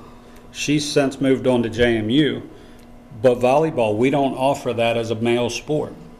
So if she came into the gym one night and school X had a boy on the team, and my daughter decides she's not going to play, and next thing you know, the rest of the team follows suit, and they want to sue us over it, so be it. I'm not going to make girls play against biological males. I don't care what the federal law says, what the state law says. If they're not comfortable, it's their choice. That's, and again, that is their choice, but what this says is we've removed that, their choice from there. We're removing, we have taken that on. No, I'm saying in there. Right, but. No female athlete or coach or shall be forced. It's left up to them. If they step on the court that night and there's a girl that kind of looks like a boy or a boy that kind of looks like a girl, to me, it's up to them at that point. And they have that choice right now. We don't have to have it in policy, correct? I don't know. You'd have to ask Dr. Shepherd that question. I mean, a student can refuse to play for whatever reason, am I correct? Could the whole team, Coach, yeah, the team and the. could the coach make that decision? We walk on the court for a volleyball game and it's blatant, there's a boy on the opposing team and the coach says, we're not playing your team. The other part of that is, do we take girl wrestlers or girl football players and say, guys, you don't have a choice, but you've got a pin her? I mean, do we allow that as well? Because we don't protect guys either. Oh, I know. So To me- that's what I mean. Are we discriminating in thought? And I coached girls in this county in football in the midget division. They play at the JV level now at our local schools in Strasburg, some of the girls I coached. But the parents know going in that the girls are at a disadvantage, whereas it's the complete opposite when you put a boy on a volleyball court. Especially when you're talking about safety. We have. Yeah, I mean, So it's, it's, what it is known in what you accept. When we have girls that walk onto a wrestling mat, they know what they're getting themselves into. Now, does the boy get to bail on it if he doesn't want to take the opportunity to be in a position where he might hurt her? They'll forfeit. I don't see why. Huh? Yeah, they'll forfeit. They do that. To me, I Okay, mean, so, I mean, what we're doing here, again, is, like I said, I want to make sure that the verbiage is inclusive all the way around, and I know that there are people that don't like that word, but when it comes to being sued over something, we should make sure that it's correct and it protects both sides, because that is Title IX. That is what the spirit of Title IX says. It says you can't discriminate. We may not like it, but we should have verbiage that makes sure it's not just really in your face, is my thought. So superintendent has given us the ability to frame any questions on, H. I'm going to call it the Rickard policy for the moment. You can call it that. the council. And/or the VDOE model policies. If I'm hearing you correctly, you're withdrawing yours. Yeah, I'll withdraw mine so we can just Okay. concentrate on that. Okay. And so, Thank you. and so, anybody who has those questions, I have questions, will be gathered by the superintendent, and those will be common knowledge among school board, I guess, and as they go forward, for our attorney to respond. And then we will have debate based on not only those responses, but also other feelings that we have about this issue when it comes to be determined or What's our voted on. timeline again? Say again? Excuse me. What's our timeline again on, April 1st for questions that goes to our attorney. Right? April 5th, they'll return to us answered. And then April 11th, we will have this action item before the board. We actually, on April the 11th, have it for discussion and then action, Okay. so that we can have some rich conversation before the approval. Okay, good, good. Okay. So if there's, let's see, there was one other thing that I wanted to make You note think of. about that. Well, I don't really like the idea of calling that the compromised version. Now, since there's only one draft Shenandoah County Public School Policy on gender identity, I would suggest you just call it that. That works. Okay. And then the other one that will be left on the table with the VDONE model policies. Okay. The other question I had for you has to do with the requirement by staff. In one spot, we said once they've gone through transition, that we will refer to them, and I'm guessing that is all the way through legalese, let's see.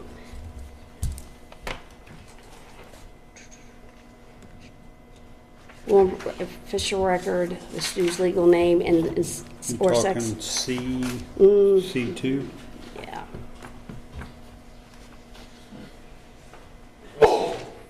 Bless you. Bless you. So once they've gone through 2, where's the talk about pronouns? 4, Shenandoah County Public Schools shall refer to the student by name or other on the student record, or by pronouns other than those appropriate sex in the student record, only if the student's been officially designated with a gender different. So you've got that one. And then at the bottom, you are saying that staff will not be held liable or if they choose not to use the pronouns. So which is it? If it's been changed in the student's record, then the staff need to use whatever it's been Okay. changed to. But I mean, then they've gone through the process. You're getting into the case of Grimm versus Gloucester. Correct. I'm trying to remember whether that was required of Grimm, as pronouns were part of that, other than the facilities. But then it says, no person, including the student's teacher or staff members, may be disciplined, retaliated against, or other disadvantaged for his refusal to participate. Where was it? We were talking about pronouns again. That's more, we're talking about the kid or a parent on a whim wanting to change the student's identity without actually starting or going through the process or getting a medical diagnosis. Right. We're not going to change based on requests by parents or the kid without the parent's knowledge. So what you're saying is they will be required, once the transition is over with, once they've gone through, to use the proper pronouns. Sure. And if they choose not to, I still don't think there should be retaliation, but well, that's what I why are we mean. even using pronouns? Call the kids by their name.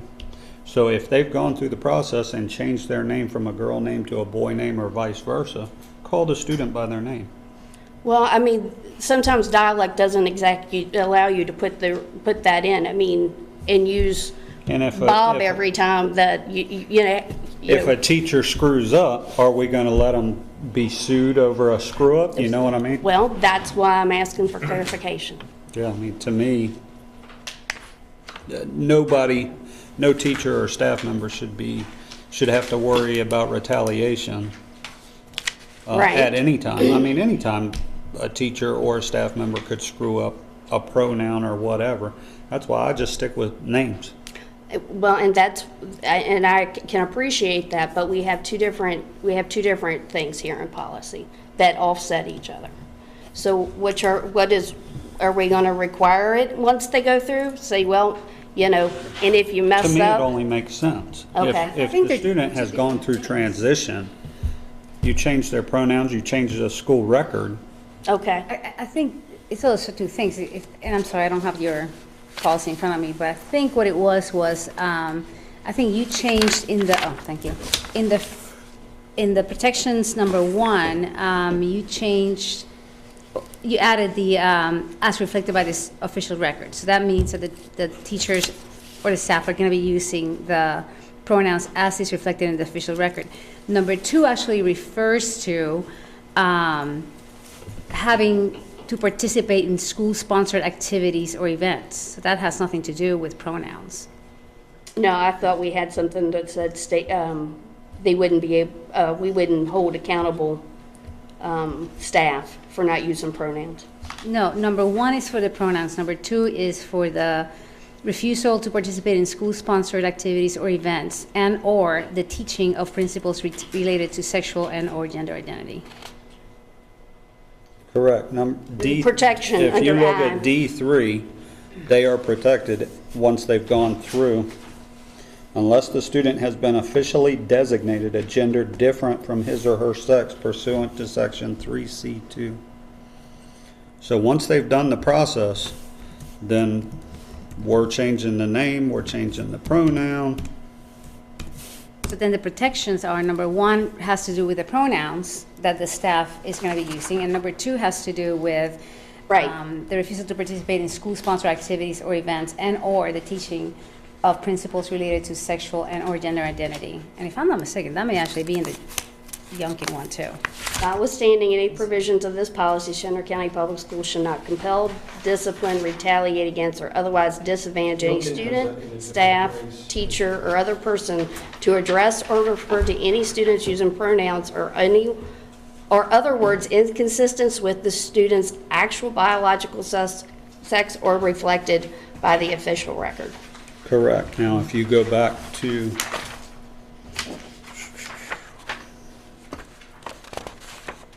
No person, including a student, staff, may be disciplined or retaliated against. Brandy, this is from the Youngkin version. And under D6, it says, notwithstanding the provisions of paragraph 4 of this section, the school division shall not compel school division personnel or other students to address or refer to students in any manner that would violate their constitutionally protected rights. Okay, So that's the Youngkin. right, We just changed it, Statement on we put it in a there. different place, okay. on the retaliation. Right. But in the top, we're saying, once you've changed that, once you've gone through the process legally, we're going to require you to Yes, do but that. that's number 1, so that's already taken care of. It's already been said, once you've changed the student record, that's how the student's going to be addressed. As reflected in the official record. So which offsets, your constitutional rights or school policy? You're covered by both. Your constitutional right is what you, In fact, I think he actually added that because you had actually suggested that at that closed meeting, that you had said that, well, what if somebody's already changed the official record? You raised that point. Correct. So he added it in there, and so that's what that addresses is, well, if it's already changed, why would they be able to just call them whatever they want? Well, no, that says right there that the teachers and the staff have to call whatever is reflected in the official record. Number 2 has nothing to do with number 1. Number 2 has to do with compelling a staff or a teacher to have to participate in gender identity issues that go against their principles or whatever. That has nothing to do with the students themselves. That has to do with activities and/or the teaching of principles related to sexual. It has nothing to do with students at all. So a teacher has a right to say, no, I'm not going to be part of that teaching. Okay. But once the official record's been changed, the But that has nothing requirement. to do with the official record. Number 2 has nothing to do with an official record of anybody. Okay. Like, It's under number 1. Number 1 does. right. Number 2 has nothing to do with that. Okay, so go back to number 1. What we're saying is once it's changed, the requirement for Centre County Public School staff is to use the proper pronoun. Right.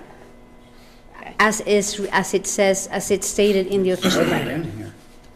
Correct, but then we say we're not going to retaliate against you if you don't do it. that, I guess we need to clarify in there that That's if requested by a student, a parent. We're not if the staff doesn't want to participate, they don't have to.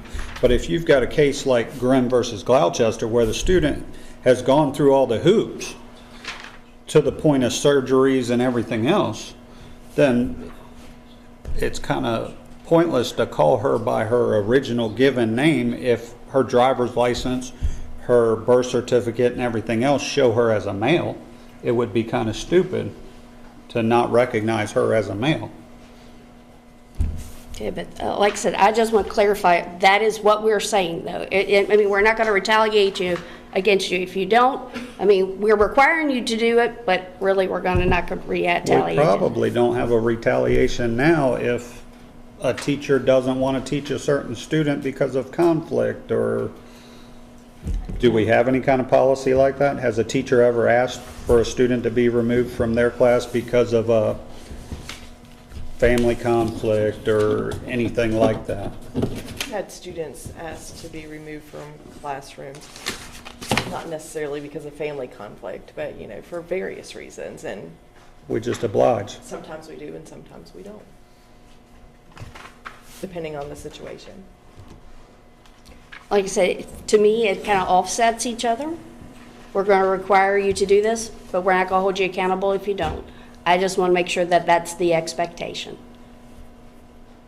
because that's technically what policy is saying. Well, the retaliation would be for somebody, for a teacher who is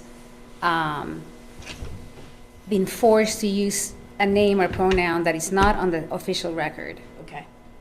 So that's when the policy is actually enforced. Once the official record has been changed, then everybody's going to use whatever is used in the official record. I mean, if we got to spell that out in there somehow, we can. Well, I think that's what it says. I thought it was pretty obvious the way it is. Any other comments from the school board?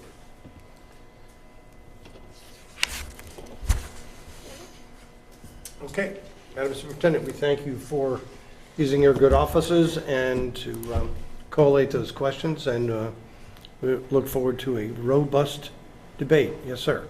Can I ask one more question I just thought of? Are we only directing these questions to Sands Anderson, or are you going to get a couple of different opinions? So I wasn't going to use Sands Anderson at all, but Daniel Rose, who had previously provided us with some information. Okay.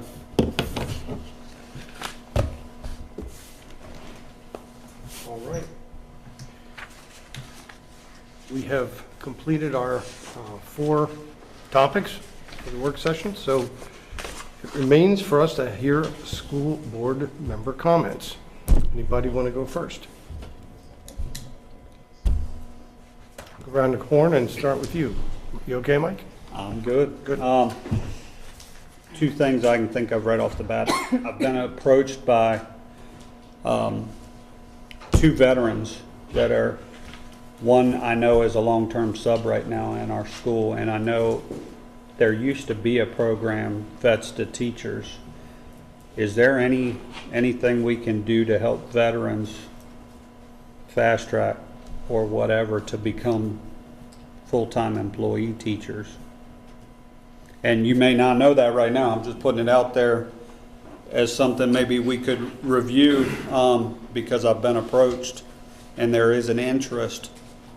And I mean, as we know, we don't have an overabundance of males in the schools as teachers and staff. I applaud you gentlemen that have had long tenure with the school system.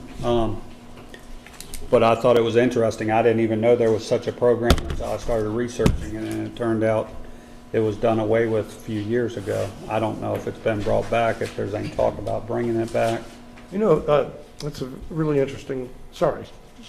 You okay? No, you're a veteran. I mean, you could speak to it. Once upon a time, Colin Powell came up with the concept that those who are getting out of the military should be given impetus to be hired in education. And there were benefits that accrued to discharged soldiers who would take on educational careers. But the remuneration and the advantages they got came from the federal government, not from the county, because we probably couldn't afford that. But it's a really interesting concept, especially as you talk about the dearth of male teachers, to be able to, I mean, it's something that maybe our congressman could look into, because it wasn't very much cost to the military to do that, because they were soldiers who were going to separate anyway. But whatever advantages they could accrue to them would cost money that the feds would have to pony up. But as Mr. Street so eloquently pointed out to us at our last meeting, the federal government doesn't give that much education anymore, percentage-wise, so maybe they should get back on board. Anyway, I think it's a great idea, but I think it would have to come from the feds. But we have a federal... I'd like to see if there's anything we can do to make that easier process. The only other thing I have was I was contacted by a constituent today, and I was a little alarmed. It wasn't one of mine, but the caller stated to me that they had reached out to their board member, couldn't get a hold of their supervisor for the county. She was able to get a hold of a supervisor on the board. And the first thing the board member asked her was, "Are you in my district?" I thought about that, and I thought about all the emails I field and the calls I take, and never once has it crossed my mind to ask the person if they're in my district. I was like, holy cow, I was taken aback. I'm like, as school board members, as board of supervisors, we represent Shenandoah County. We don't represent, I mean, sure, we represent a district, but I don't care what district you're in if you call me with information or a question or what have you. But this caller stated that she had approached her school board member about a subject. The school board member said he'd look into it and get back to her, and never did. This was back in mid-February. It was a little alarming to me that we're getting phone calls or we're getting emails and we're not addressing them. The other thing was, I'll let you all know, the board of supervisor or the supervisor she was able to get in touch with pointed the finger right back at us as to why the tax increase is happening. He said point blank, he did say we had a needs-based budget, but the reason the tax increase is coming is because of the school board. So just to put that out there, that's the information that's being put out with the public. So if we could represent ourselves better, responding to emails, responding to phone calls, we might be able to help people understand the local composite index and the fact that we're not getting as much money from the state, because this caller had no idea how that worked, and the fact that we're not getting as much money, so it's got to be made up somewhere. But if we could respond to our voters, I think it would go a long way. That's all for me. I got nothing. Nothing. I guess the only thing I have to say is it's a tough situation. I mean, trying to figure out how to make this all work, and I don't know how it's supposed to work. It seems like a broken system from the top. So hopefully we can... Are you talking about the budget or? Budget. Yeah. Yeah, the budget. But everything, you know, but let's face it, I mean, everything stems off the budget. You know, so everything stems off that, and that's where it all starts. So I don't... Hopefully we can somehow get through it or come up with something. That's all I have to say. I don't have a whole lot, just a reminder that the Mental Health Task Force is going to be meeting on April 3rd and right here for lunch.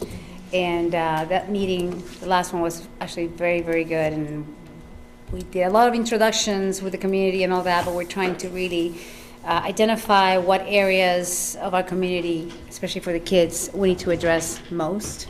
And also see how we can come up with the resources to kind of fund the help that they're going to need.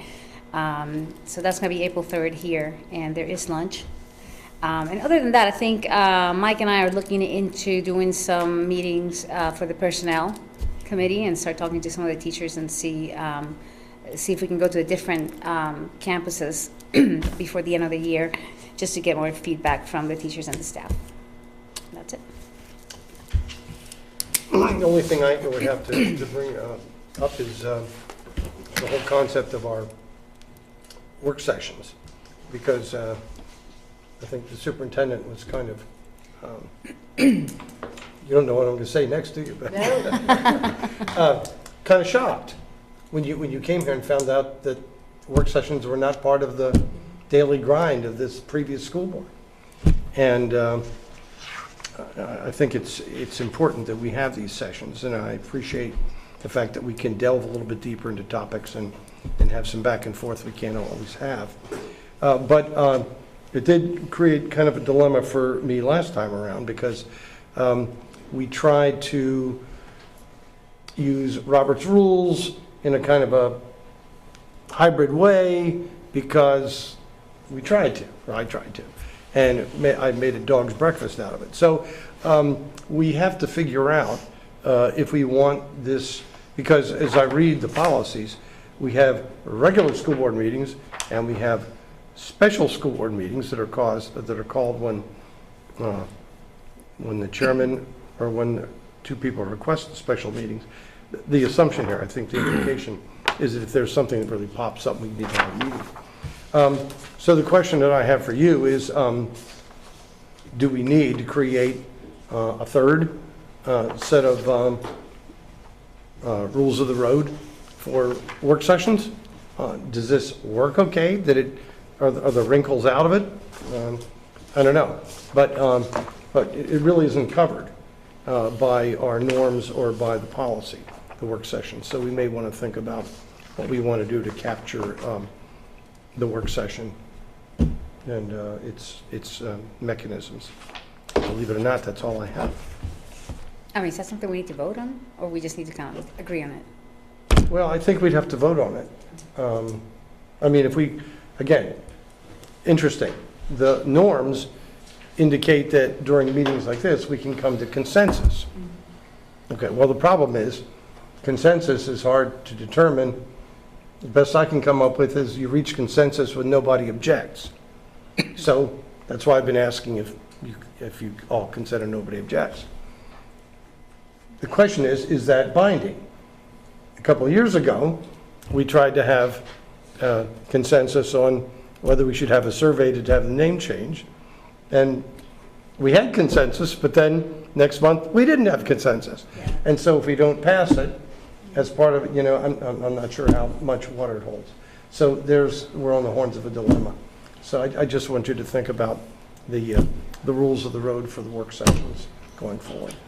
I'll just give a quick feedback. I kind of like this sessions to be what you guys were talking about, just have the opportunity of here, just hammer this out, answer questions, just a lot more relaxed and not as structured as the official meetings. Well, that's the intent, and the question is how to make that happen well, and maybe we're okay.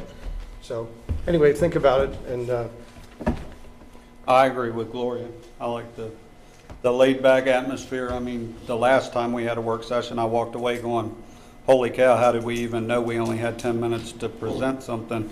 Because to me, it was never stated before the meeting. well, as I indicated then, we were operating under, what we were trying to do was operate under Robert's rules, which has that as one of its premises. So, Yeah, I think- as I said, trying to come up with a hybrid was difficult, and so I think it I'm should be not taking responsibility for it. I'm just saying, where do we go from here? We have to be aware that give and take is fine until it's not. No, I think Robert's rules is great when we're up there in front of the audience and in front of the public, but when we're here, we're trying to have open discussion and dialogue and more laid-back atmosphere. I like the idea. I like the way things went tonight. Technically, we're not supposed to be voting at a work session Right. in any way. I mean, I know there's been a few times that we have bent those rules and done that for whatever reason, but I think what the consensus thing was a consensus, and because there was no official record, it made things okay to change it at the last minute, because nobody was paying attention, so, officially. So. All right. Well, if there's no further discussion, I think we're going to adjourn this meeting at 9:17. Should I ask for a motion to adjourn? Too late. No, I didn't have to. It's not Robert rules. Yes, yeah. Oh, my goodness. Do you have a second? I can talk to you.